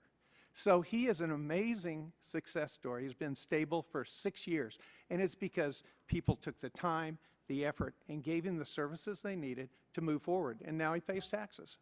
So he's become one of those mental health SEALs that Dr. Wellner referred to. Is that right? Most people with mental illnesses can get better. You got to give them hope. You got to give them the tools to do it. Now, the ones with severe mental illnesses are going to require a lot more, but most can get better. Well, let me just ask you a question. What prevented the intervention of a mental health caseworker at one of his earlier interventions or ER visits? You know, my son and I fought about this all the time. It's, even if you, Dr. Torrey put it so well, even if you are cognizant enough to realize you have a mental illness, who wants to admit that? Who wants to admit that your brain is impaired? And so he fought that and fought that and fought that until he ended up being arrested 4 times, tasered with the police, and all of a sudden the reality set in. And a doctor told him, every time you're having a significant break, you're killing parts of your brain. And that finally did it. But how each person reaches that is I wish I'd be a rich man if I knew how to do that. But he finally realized it. But when he did, we had the services in place to get him the help he needed. And that's why services are so crucial. And I don't disagree with that, Mr. Chairman. I do feel obligated to point out, there's a cautionary tale here as well. I mean, I grew up in the 50s and 60s, and I remember the state schools and state hospitals in Texas, and those were criticized, and I think by the federal government because of warehousing of individuals and providing no meaningful treatment. I have an article here from 1991 New York Times indicating the abuses of a group called Psychiatric Institutes of America that hospitalized adolescents for the 1-month period that their insurance would cover. It was a very lucrative business for that entity. They didn't really help anyone. And I don't know if some of the difficulty that you had, Mr. Early, was because of the reaction that someone took legislatively to that abuse and that fraud that occurred. I remember those clinics, those facilities in my home state of Texas. They were really quite predominant, quite rampant at that time. Obviously, the Justice Department required them to come up with all kinds of fines, and people got in trouble. And as a consequence, then I practiced OB-GYN. Very, very difficult then to get someone into a treatment facility after that because nobody wanted anything to do with it. Because look, these people got in trouble and they were doing things wrong. There's no question about that. And Mr. Chairman, I'll submit this 1991 New York Times article for your appreciate it. We'll make sure the reminders. Yes, sir. Mr. Early wanted to respond. Nobody wants to go back to those old days, and you had to realize that those kind of facilities should have been closed down. Absolutely. In Virginia today, though, if you go through the involuntary commitment process, if you become the enemy, if you make your son go into treatment, the average length of stay is 5 days. Do you know the therapeutic level for my son's drugs is 5 weeks? Sure, of course it is. And the other thing I'd urge you to remember is this. Yes, we closed down those horrible facilities. We have moved people back in the community, which is where they belong and where they should be. But if you read my book, you'll see that we're putting people in substandard nursing homes where we have them homeless, and most of all, they're in our jails and prisons. Your state, Perryman report, studied how the economics of this and how much money your state was wasting because of people in jails and prisons who could have gotten help. And if I'll pull it off the top of my head, but I think for every $7 it was spending on incarceration, it was costing $7 when community services would have cost $1. Yeah, So, and I don't disagree with right. you. We should be about solutions, but we also need to remember some of the pitfalls of the past. Absolutely. Thank you, Doctor. I'm going to go to Mr. Braley, Dr. Cassidy. You have a quick comment? Visiting my district. Mr. Chairman, there's an insurance company called USAA that sells its products to members of the military and their families. And they have a marketing campaign right now where they have ads on TV that show people, they say, mine was earned, and they identify a specific battle or a moment in history when their family started using that product. My understanding of mental health was earned when my dad came home from Iwo Jima after seeing a friend of his vaporized by a shell burst, and when I was in high school, had 2 severe bouts of depression. And I learned a lot about how people respond and don't respond when someone is suffering from a severe mental illness. And one of the things you learn is that in addition to the compassion that family members bring, there's always resentment. Resentment because you can't find solutions to problems that other people don't understand. And I appreciate my colleague's comment about some of the past abuses which have created the current legal system we have that is creating these obstacles. Because it used to be that putting someone in an institution involuntarily could be used for punitive measures by husbands who were upset with their spouses and by families who were tired of dealing with problems they could not solve. We have to remember that right now, these issues are dealt with on a state-by-state basis. So we have 51 different solutions. And that is why this is such a difficult challenge to solve. We know that individual states have legal proceedings, like a guardian ad litem proceeding or a conservatorship that gives parents and concerned family members the opportunity for greater access to involvement in the care of a loved one, but those are cumbersome proceedings. And we don't know how we can expedite that under the circumstances we've heard from these families today to protect the rights of the patients and to get parents more involved. But I can tell you, when I talk to mental health professionals and law enforcement officials in my district, we come back to the same problem we dealt in the aftermath of 9/11, and that's this whole issue of interoperability and how interested organizations that are concerned about solving these problems cannot communicate with each other.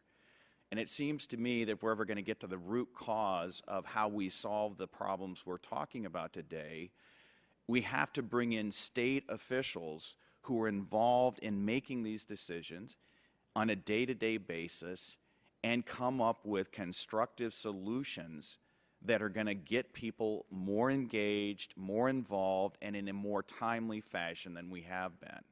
But I think it's a much deeper problem than saying we can come up with a solution by clarifying the intent of HIPAA when it's being interpreted by state law officials in all these different jurisdictions. So I just want to thank all of our panelists. It's been very illuminating, and I think you have really put a fine point on why this is such an enormous challenge for us to take on. Maybe I could ask a couple of the parents to come in this. Maybe Mr. Milan and Liza Long, if you could comment on that briefly, on what you experience in terms of those barriers and laws. Well, my personal opinion is the doctors use HIPAA as a weapon. They don't want to talk to you. They don't want to talk to you. You know, I tried one-way communication. I must have sent 300 emails, pictures, texts, everything else, with the final realization that the doctor at about 18 was not going to return Debbie's calls. He was not going to return my calls. You know, I even, the last day of 3 days of Matthew's life, sent a fax to the CEO of the hospital, begging him for help, saying, look, I don't need to know anything about my son. It's not about HIPAA. Help me save his life. No response. I'm just told day in and day out that it's HIPAA, HIPAA, HIPAA. We can't talk to you.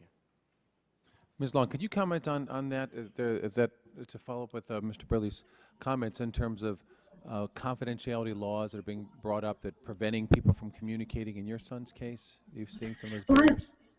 I'm actually very fortunate, but Mr. Milam has explained exactly why I'm concerned about what happens when my son turns 18. Right now, my son's still 13, so HIPAA is not an issue for me, but it's certainly on my mind for all the reasons that Mr. Milam articulated so well. Thank you. I might add, I know the members might want to check this out in their own states. I know in Pennsylvania, 14 is the age of maturity.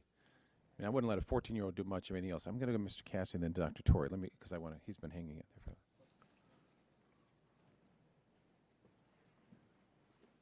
Thank you, Mr. Chairman. A couple things. Although there seems to be a consensus here, there's two issues, obviously. One is commitment, and the other is the ability to understand commitment of an adult family member, number one, and number two, the ability to get information about that adult family member. Two different issues. So, Mr. Early, I'm about to reference you. You may want to, I'm sorry. There seems to be a kind of a consensus here that we have two issues. One, the change in the commitment laws to allow adult family members to be committed, and secondly, the HIPAA laws. And there's almost a consensus here that these need to be addressed, but in your book, Crazy, you do a fantastic job, and Dr. Torrey, you as well have referenced this, that there is not consensus on this, that there are activists out there who would, and maybe there's somebody here who would agree with that, who would absolutely oppose changing current commitment laws, and potentially absolutely oppose changing current HIPAA laws.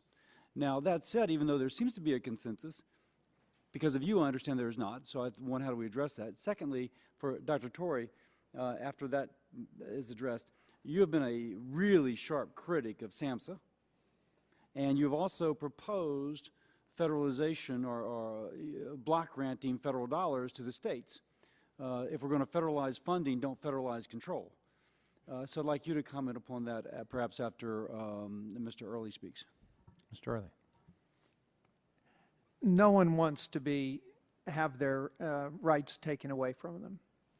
And it is a slippery slope that we really have to watch. If you look at the history of where this law came from, you'll see that it came from what Mr. Burgess was talking about, where people were arrested for having a mental illness. They were stuck in an institution, and an ice pick stuck up behind their eyelid, and their front brain scrambled and said, "Congratulations, you're cured."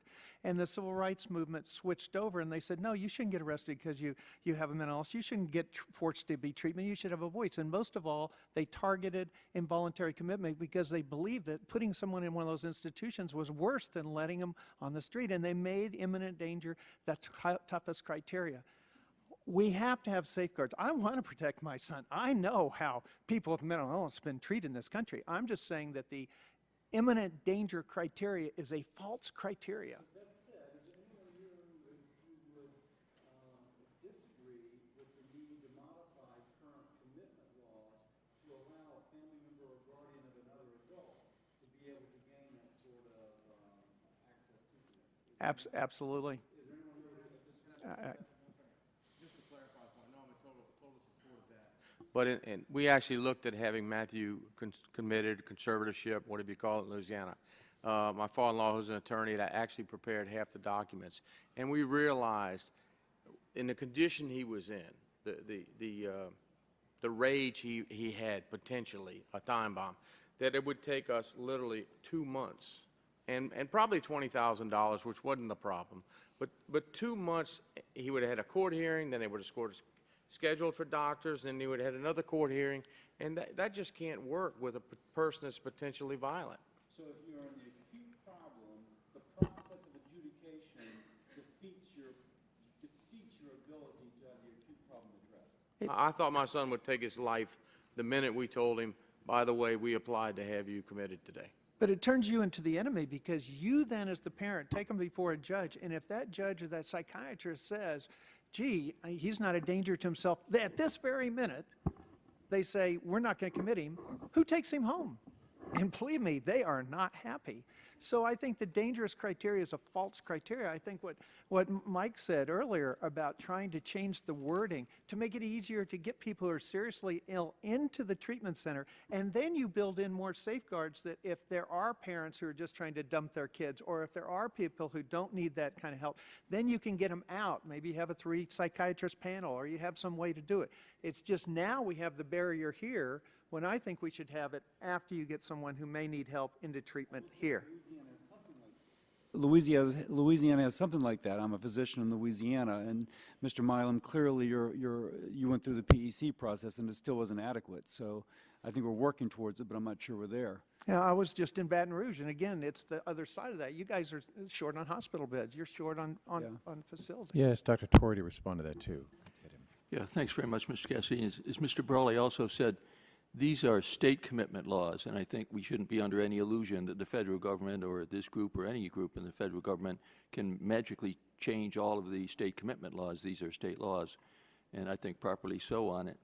I think what we can do is use the federal money that's already available and out there to provide models so that we understand what proper treatment would be and can be.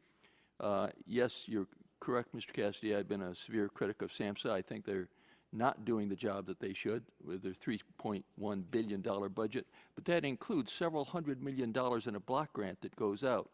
I would argue that that could be used very well to provide some models on how treatment can use, for example, assisted outpatient treatment, which does account for some people who do not have insight or awareness of their illness, and we do know does decrease hospitalization, decreases violence, and also saves money. This is a proven way to treat people, such as we're describing, especially those who are not aware that they're sick themselves. And this would be a good use of SAMHSA's money on a basis where you're actually following these and measuring the outcome, ascertaining what kind of decrease you have in hospitalization, jailing, et cetera, I think this should be absolutely the way we should be going. But that's not what SAMHSA is doing. The one treatment that SAMHSA proposes, which is called recovery, specifically does not include half of the people who are not aware of their illness. Recovery, by definition, insists that you must make the decision yourself. So the only treatment SAMHSA proposes is a treatment where the person has to agree, which is fine for the half the people who are aware of their illness. But for the half the people who are not aware of their illness, it's completely irrelevant. Thank you. Yeah, Dr. Fuller. Yeah, Congressman Cassidy, I just wanted to throw down something because I appreciated your framing what we're talking about. I think there's actually more that we should be throwing down here as long as we're talking about Newtown.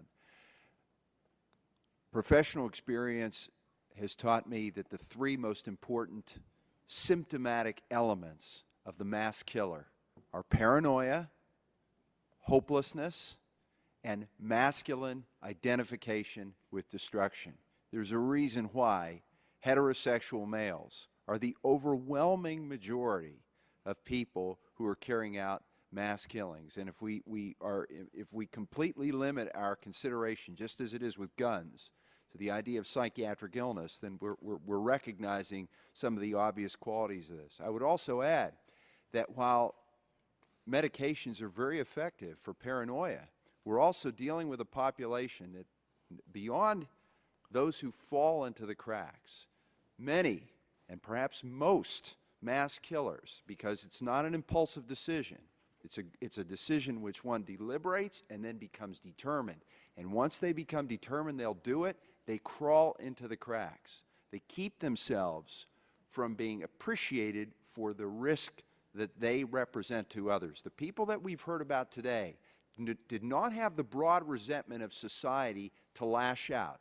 They killed themselves, they were violent within the family, and research demonstrates that the psychiatric illness dangerousness link is within the home.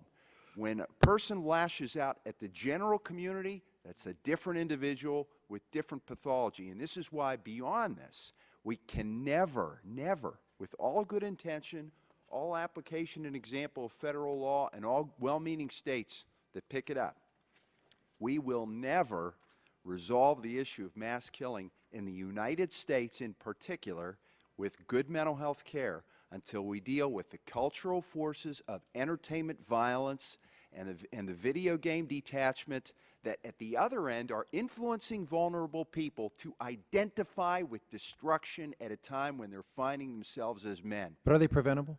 Can we prevent, through treatment, through identification treatment, prevent some of these mass killings?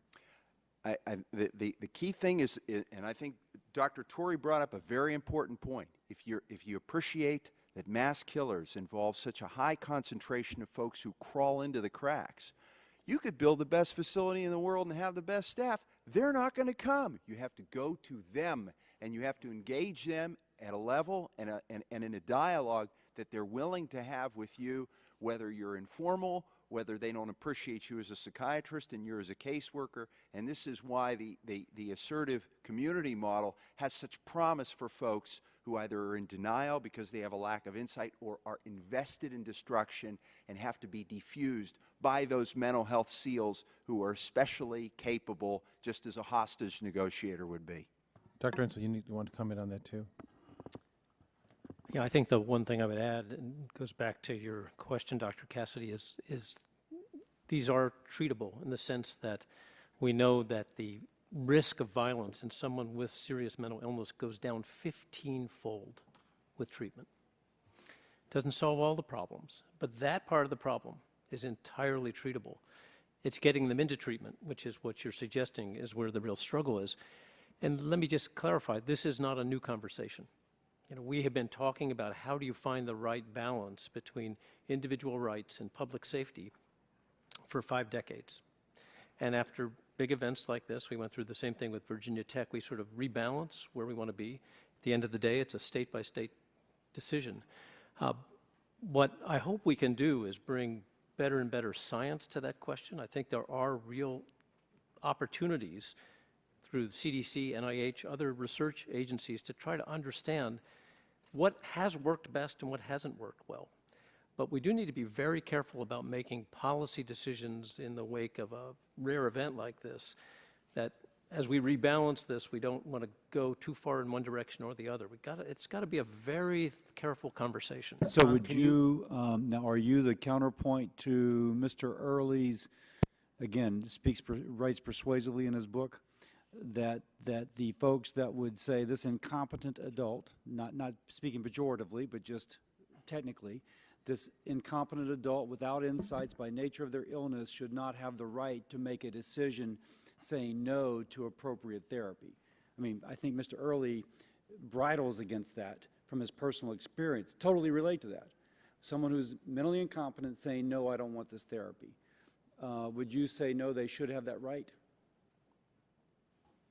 It's not, I don't think it's going to be a black or white call. I mean, you're going to have, you want to look at the unintended consequences. I accept that, but at the same time, at some point, public law is a little bit blunt. Right. It is. And so either currently, as I understand, and again, there's a Wall Street Journal article about the family of Bruce's, I think, where the man's released, kills his mother. And the family was never informed. So it's both a commitment issue because he was coached on how to get out of commitment and a HIPAA issue. So I guess my question for you, Dr. Insel, is would you say no, that's the appropriate level of the law, or I don't know where you're coming down. And yeah, so what I'm saying is I think this is the exact conversation to have. I'm not going to give you a direct answer because I don't think there is a direct answer, but I think in every state, this is a conversation that we're trying to encourage. It's part of why we're. But if we can't answer it on a federal, if we can't answer as public policy makers, then we got to despair. But I think this is the conversation, Dr. Cassidy, to certainly have, and as Dr. Torrey said, this does play out in every state. And to your first question is not all the groups who weigh in on this, as Tom said, are here today. And so there is a robust dialogue that's gone on. My concern, though, is we focus on Virginia Tech and we focus on some of the Newtown tragedy and what have you. Smaller versions of this happen every day in this country. And it happens with people who are untreated, have no insight into their illness, and their families can't get access to the system. So we need to have this dialogue, and Tom's right. After every one of these tragedies, we have these dialogues. But this is an opportunity to, I think, rethink, revision how we do this and how we get people into treatment before they die under a bridge in the winter, before something happens within a family that's tragic. Castor, Florida. I'm sorry. No, she wanted to bring into the argument, into the discussion too, Ms. Castor. Well, thank you very much, Mr. Chairman, and I do want to thank you for your outstanding leadership in convening these hearings. And that's a good segue, actually, because I'd like to focus on what is working out there and what you all can highlight that we need to do more of, because we've got to be as efficient and as effective as possible with the scarce resources that we have. But first, I'd like to thank the parents on the panel who have shown great bravery in coming forward and telling their personal stories, because you represent thousands, maybe millions of other family members who have struggled with similar challenges. And I'm curious, before we get to highlighting what is working and what we can do better, when did you notice the mental illness manifesting itself? And was it identified by others, a teacher in a classroom, or someone on the Little League team, or the scout troop? Maybe I'll ask if Ms. Long is still available. I could ask her first. When did you notice it, or was it someone else, like a teacher? Yeah, it's kind of a complicated process. My son is not my only child. I have 3 other children who do not suffer from mental disorders. I did notice little things, especially in hindsight, behaviors that maybe were a little different with this child compared to my other children. But we definitely knew by kindergarten. We had a clear the room safety order in kindergarten for my son, which just seemed like, okay, yeah, that's what we're going to do. We worked with a variety of psychiatrists, therapists, diagnoses across the board, everything from oppositional defiant disorder, intermittent explosive disorder. Right now we're looking at an autism spectrum and ADHD, possibly bipolar, but we struggled for a long time. Things really became exacerbated when he went into middle school. And he's now actually in a pull-out program with children who suffer from emotional and behavioral issues. So he's not able to be mainstreamed with other children at this time in school. So we definitely noticed early, and then it's progressed. Okay, thank you. Mr. Millen? Yes, I'll probably get this wrong. My wife would probably correct me, but it was in the early teens. Matthew was diagnosed as ADD, ADHD, and we started having some problems with that. But it just gradually got worse, and no matter, like I say, he was treated by one of the top psychiatrists in New Orleans for many years, different medications. But I go back to the main issue with Matthew is if he took the medication, okay. When he was in trouble and he took the medication, he was fine. So there needs to be a mechanism that if patients aren't taking their medication, what does a parent do?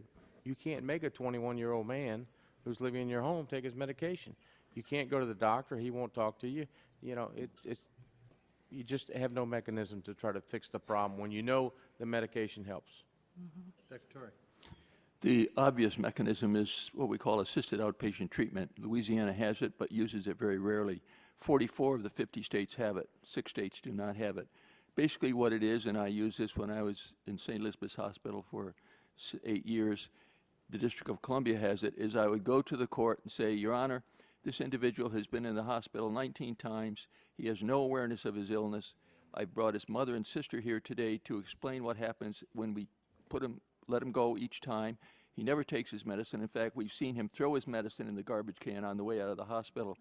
The judge then says, we're putting you on assisted outpatient treatment, which means you have to come back every 3 weeks, get your injection, and if you don't, we have the right to bring you back to the hospital. That's what assisted outpatient treatment is. We know that there are 6 studies showing that it decreases hospitalization, studies showing that it decreases homelessness, decreases victimization, decreases arrests, decreases violent behavior. Studies in New York and North Carolina specifically show that this decreases violent behavior by severely mentally ill individuals, and it saves money.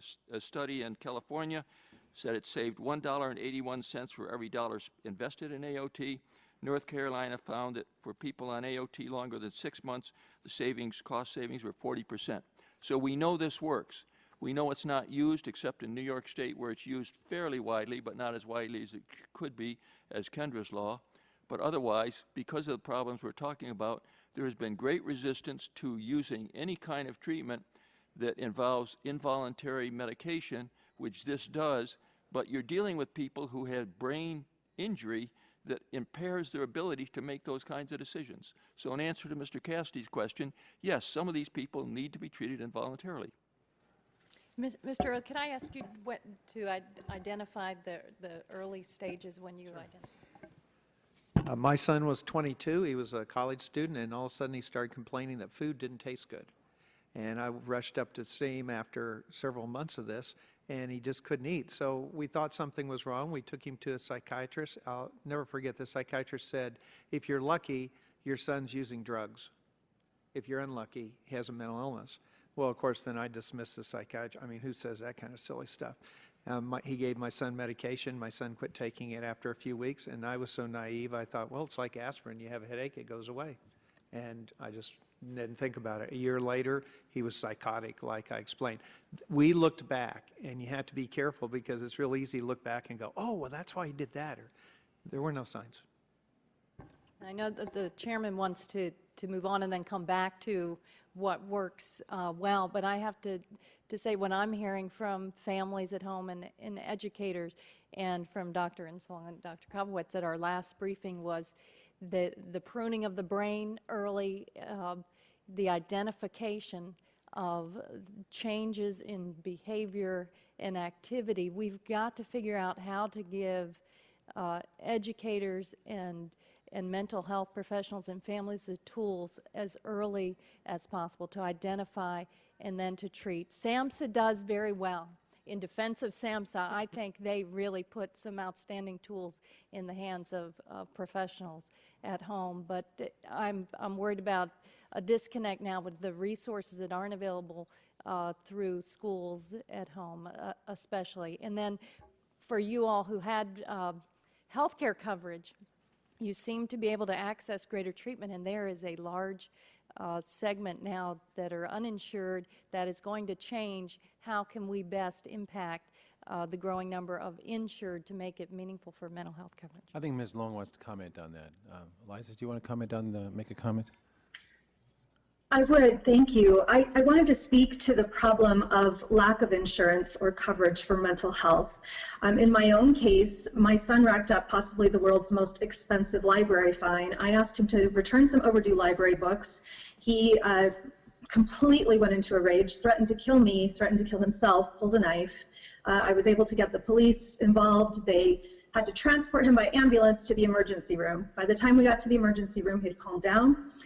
It just so happened we did not have insurance that covered mental health at the time. So he was declared stable, and we were sent home with a Zyprexa. Okay, thank you. Dr. Ernst, you want to comment on that too? Yeah, this is actually in reference to what works, and I would go back to Dr. Torrey's statement about the importance of thinking about options like assisted outpatient treatment.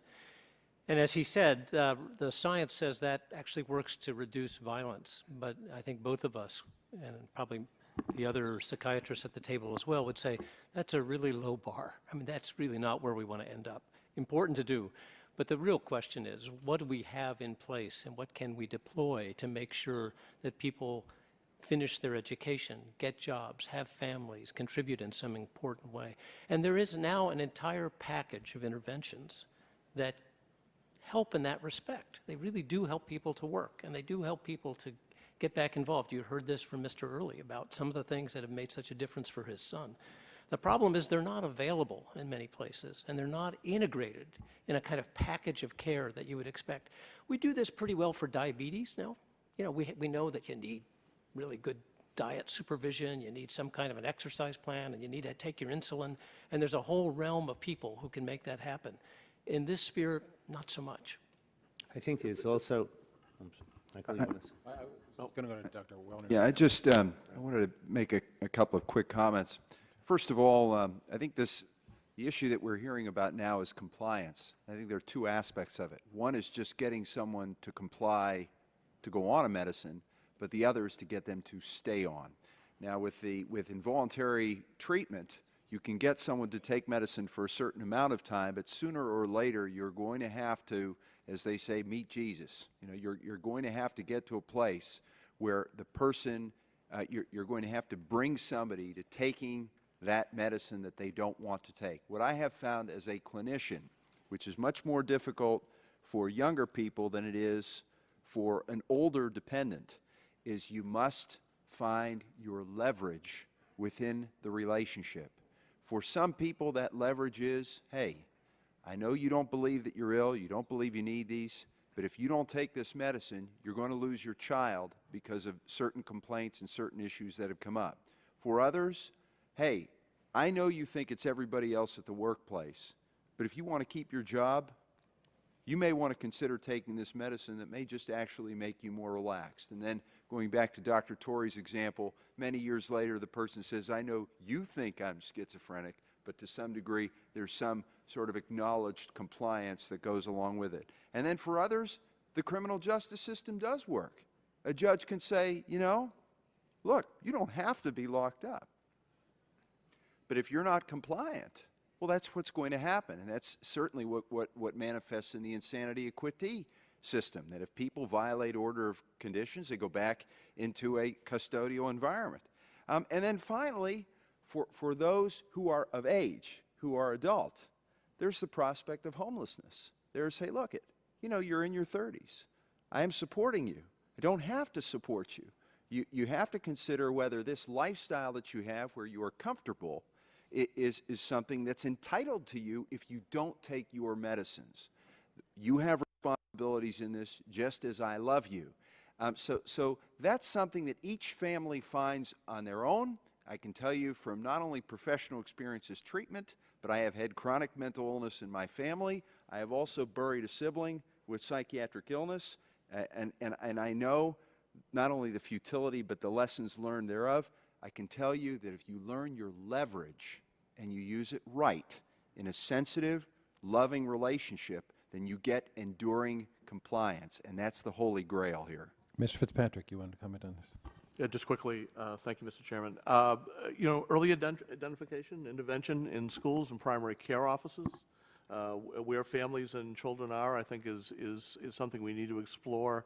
It's sort of the norm, as Dr. Insel said. You know, there are a package of services or treatments available out there that if you could make them available in virtually all communities, it would really make a difference. And they include sort of treatment teams, crisis stabilization programs, supported housing, supported employment programs, for children, certainly cognitive behavioral therapy, as Dr. Kopowitz talked about earlier, behavior therapy and other interventions that absolutely make a difference. The challenge we have, and we saw this in our 2009 Grading the States report, it's hit or miss.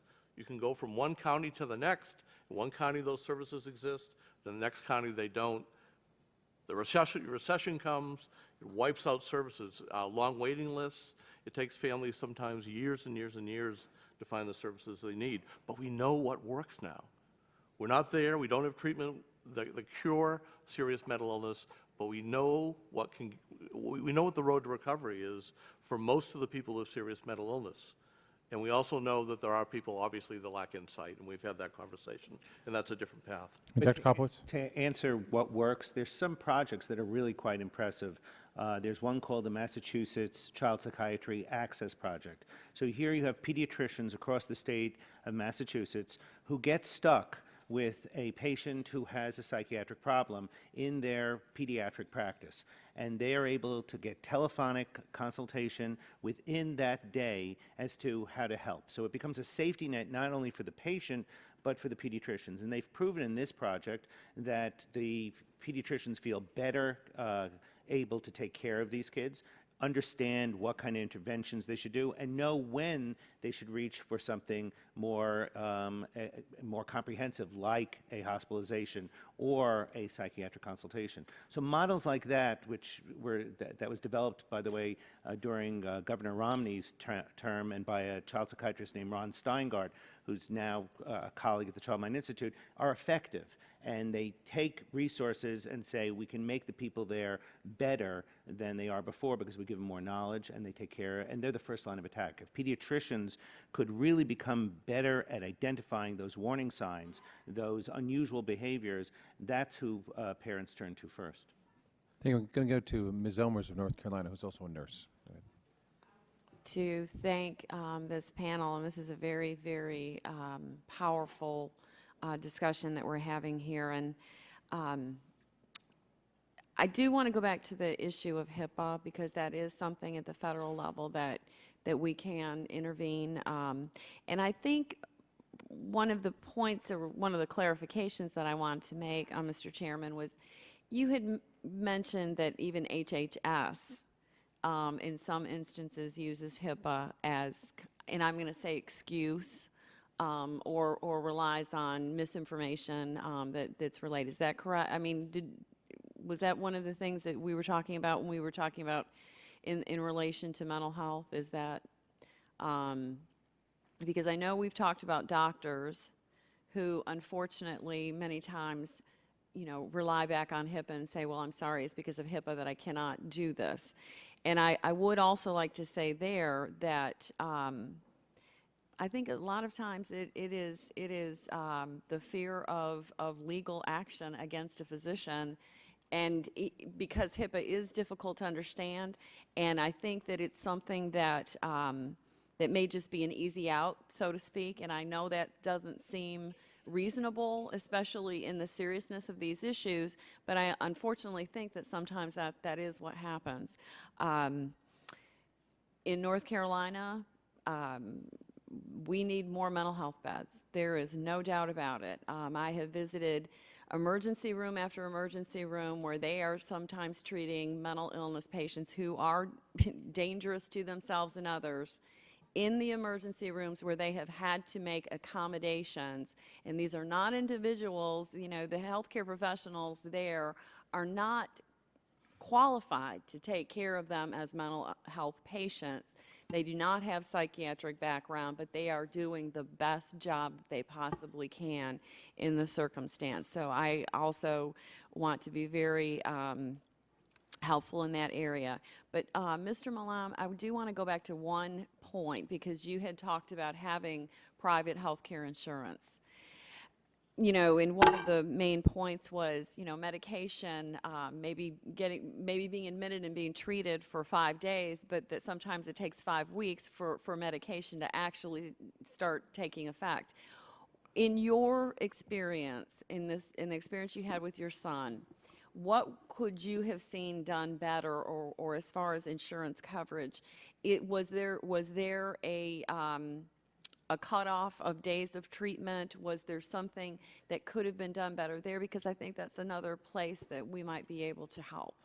Yeah, these are going to be strong words, but one of my major problems, I consider the medical community and the healthcare community to almost be in a collusion or a conspiracy to at the adverse for the patient. In my son's situation, it was always, well, the insurance company's going to approve 5 days.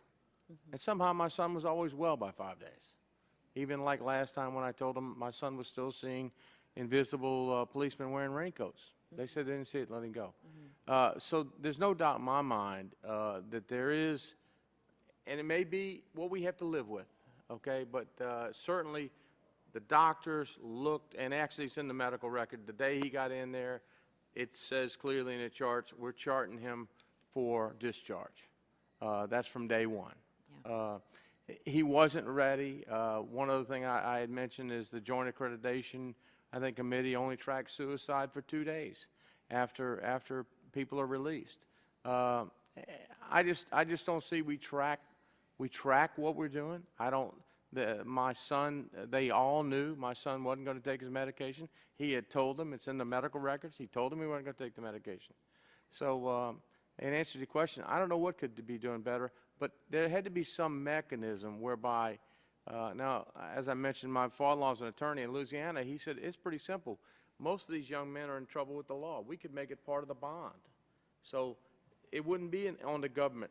It would be part of your bond. You're out. You got to go take a drug test 2 days to make sure you're not doing illegal drugs and you are taking your medicines. I believe California has a law like that, after you have every 2 days you have to check in and take care of your medicine. We need to do something proactive to make sure that person that even if he doesn't want to take his medicine, takes his medicine. Yeah. Thank you. I really appreciate this, Mr. Chairman, having this particular discussion. Again, very, very powerful. Thank you, Mr. Chairman. I want to ask a question here of the panel, too, in some ways, and it's continuing to follow up Ms. Kasser's comments and some of our families. But a couple weeks ago when we had a meeting, Dr. Burgess brought up a question about biomarkers. Interestingly enough, Lancet last week published an article saying they actually found a connection between 5 different severe mental illnesses: severe depression, autism spectrum disorder, bipolar, attention deficit disorder, and schizophrenia. And they actually found these on chromosomes 3 and another part of chromosome 10. I guess there was 4 places in the genome. They studied 33,000 psychiatric patients and 28,000 people without mental disorder. As we're going through this, and I'm again back to the purpose of why we're here, we're trying to help identify people early on. What can we do? Prevent tragedies again. Dr. Insel, you got NIMH there. Well, so that's our study. I'm very proud that we got this far, but I need to make sure you understand that that's still at the very beginning of trying to provide the genetic architecture for any of these disorders. And in some ways, the glass is really half empty, because the other part of that was it didn't provide a biomarker for any specific disorder. In fact, the same genetic markers crossed over all of the disorders that people were looking for.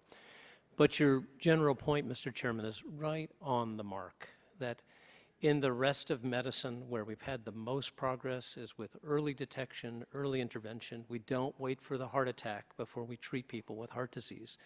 In fact, we try to make sure people don't have the heart attack. In the case of brain disorders, behavioral change is a late event. It's always a late event. By the time you have a psychotic event, you've had your brain changing for years, for a long time, and we don't know it. So how do we identify that? And one of the highest priorities for us at NIMH is developing the biomarkers that allow you to detect this years before the behavior becomes the issue that you have to contend with. Because what we've learned from cancer and cardiology and now AIDS is that that's when you get the best outcomes. You get there early, you don't wait for the heart attack to try to intervene. And I think the important part for us to remember is that this is very possible. In today's Times, there's an editorial about a baby who might have been cured of AIDS. 10 years ago, we would say that was impossible. And with the kind of funding, the kind of scientific rigor that we applied to the AIDS epidemic and now to the treatment of AIDS, we can actually start to think cautiously about the fact that we could cure AIDS. So that while the glass may still be half empty, the fact is that between the genetics and between resting brain state and neuroimaging and a whole bunch of different ways we could look at the brain, we can get to the point where we can start to identify kids, or mostly it'll be kids or young adults, before the first episode. Thank you.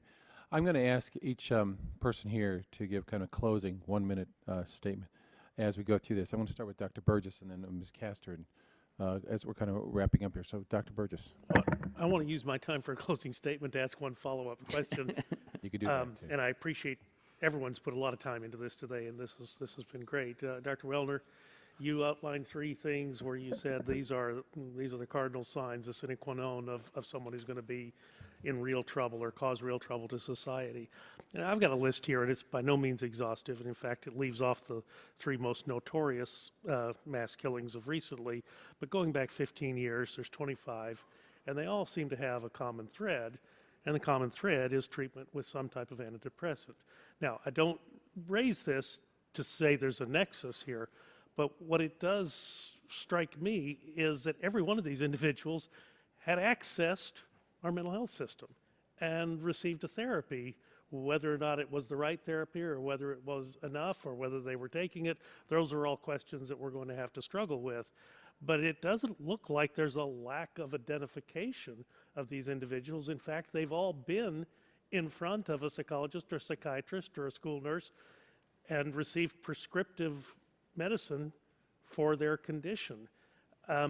Since we know your critical indicators and they're coming to someone in the system, how do we improve that track record? I ain't giving up a minute to answer this, but I'll answer it fast. I'd be interested to know what Dr. Koplowitz has to say about what I'm about to say, and that is, I think that for a time, the psychopharmacologic approach to an adolescent who is struggling, this is a lot harder to untangle the puzzle of what's going on in an adolescent. Illnesses are just starting. They're going through changes. Are we seeing depression? Are we seeing psychosis? Are we seeing oppositional defiance? And so a lot of prescribing practices for people who are struggling for a long time relied presumptively on antidepressants because they were safe, because they would diminish anxiety, because they would diminish agitation.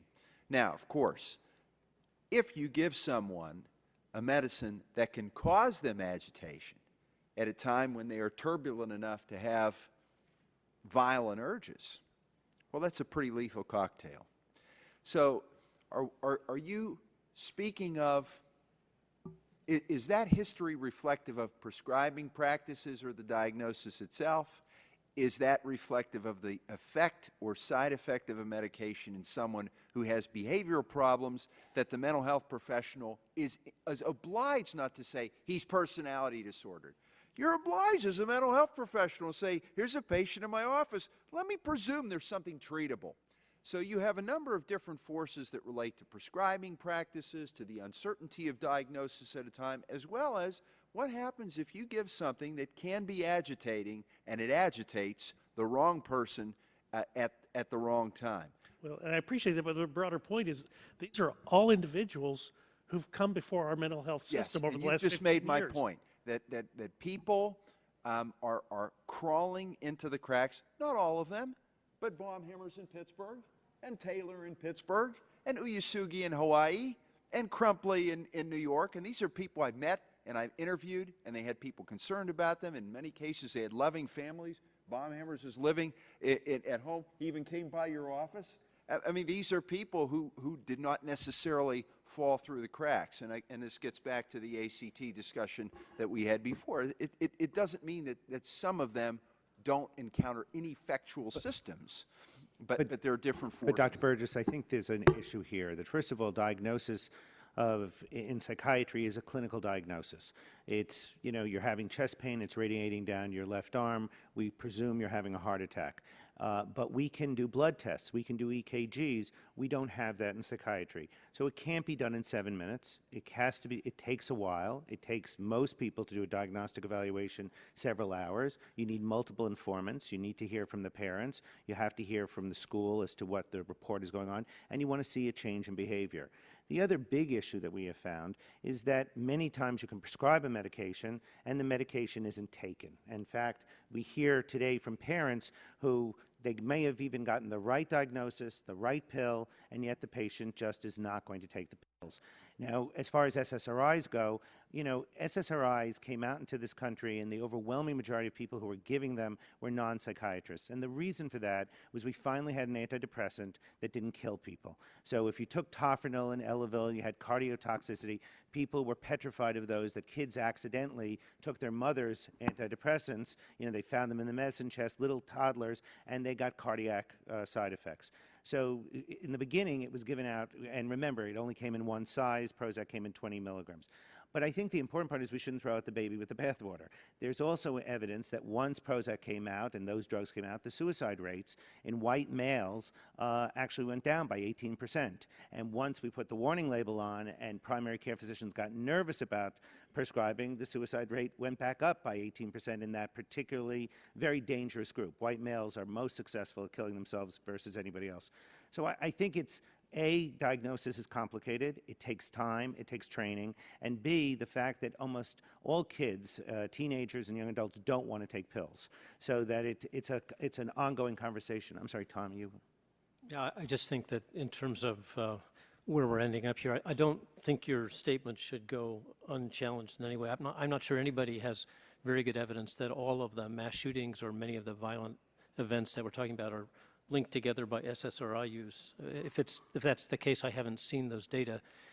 It's a little bit like what we were talking about before with respect to the commitment laws. There are people who are on both sides of this, and clearly in the case of treatments, there are many people in this community who are against any medication use at all.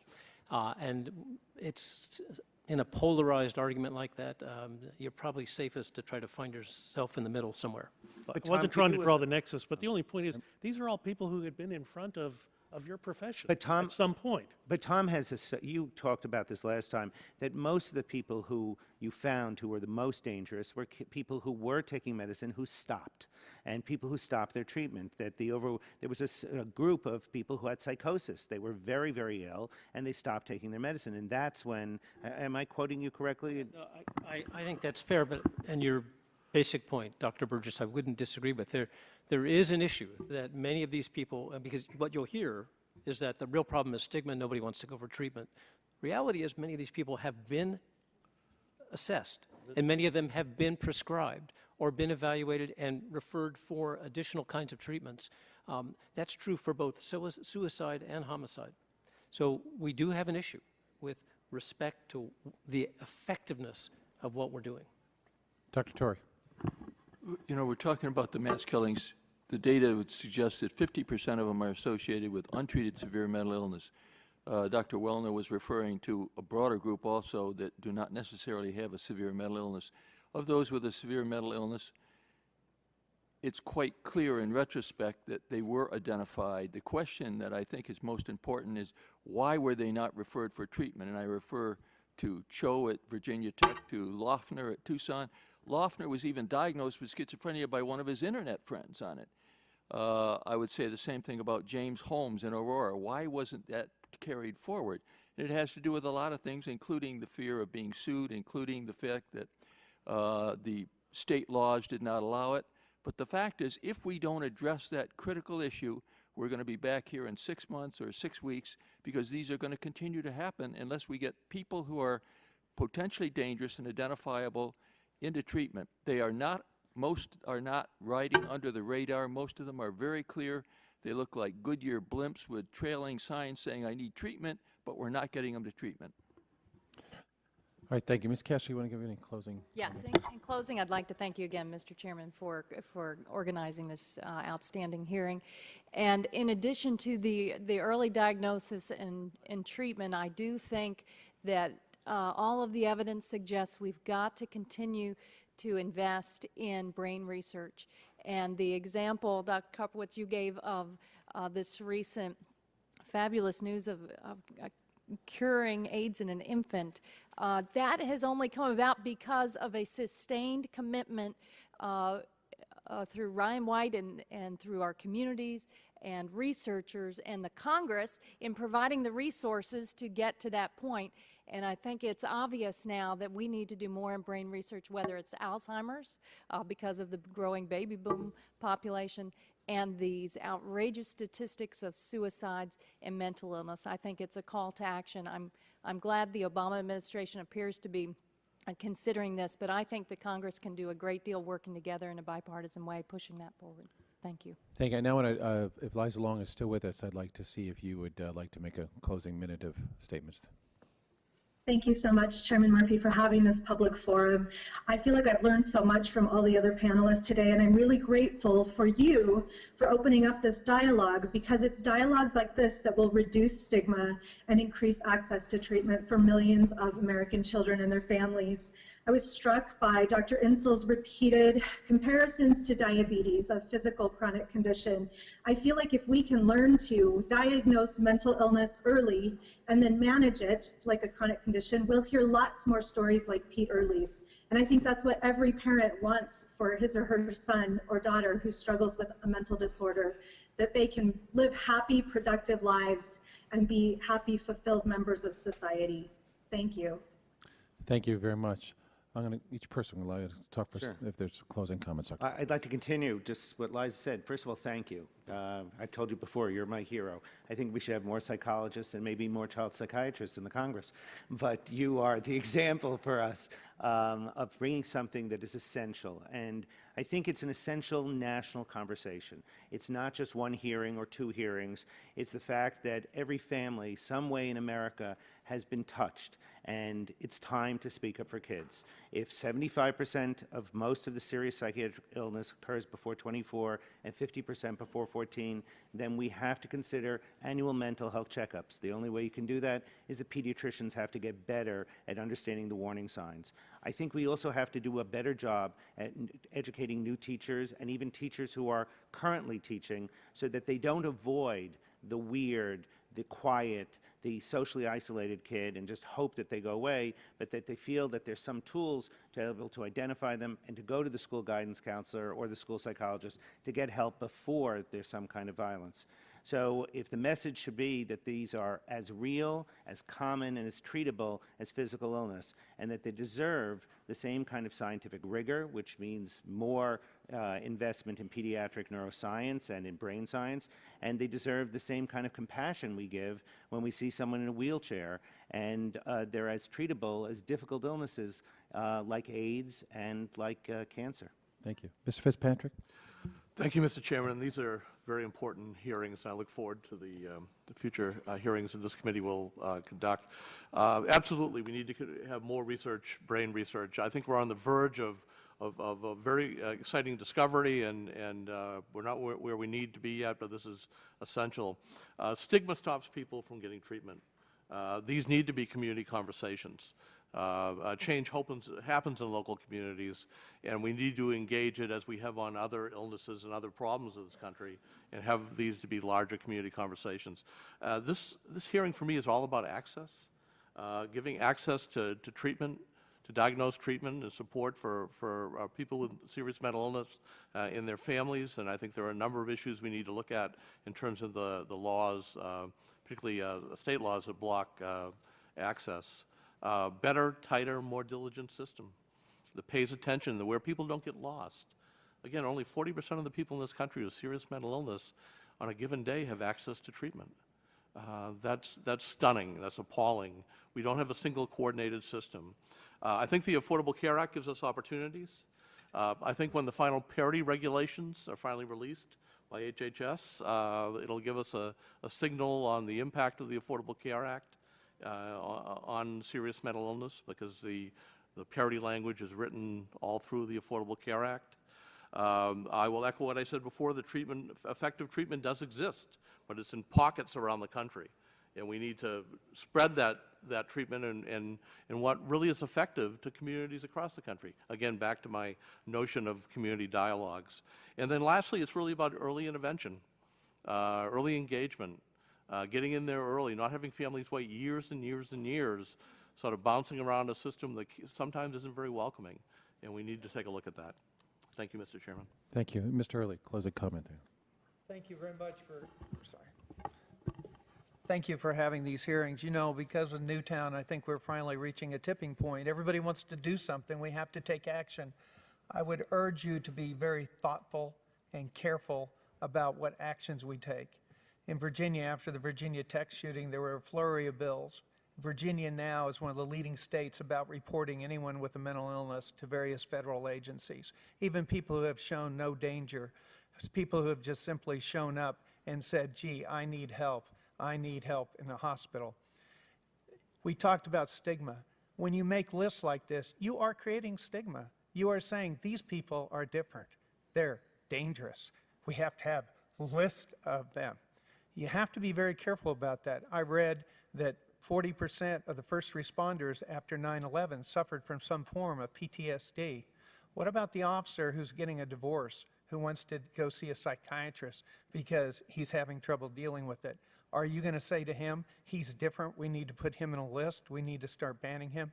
You have to remember, we are your brothers, your sisters. We are Patrick Kennedy, we are Terry Bradshaw. We are not the enemy. Thank you, Mr. Early. Mr. Milam. Yes, sir. Thank you, Mr. Chairman, for having these meetings. My wife, Debbie, and I greatly appreciate the opportunity to speak before you.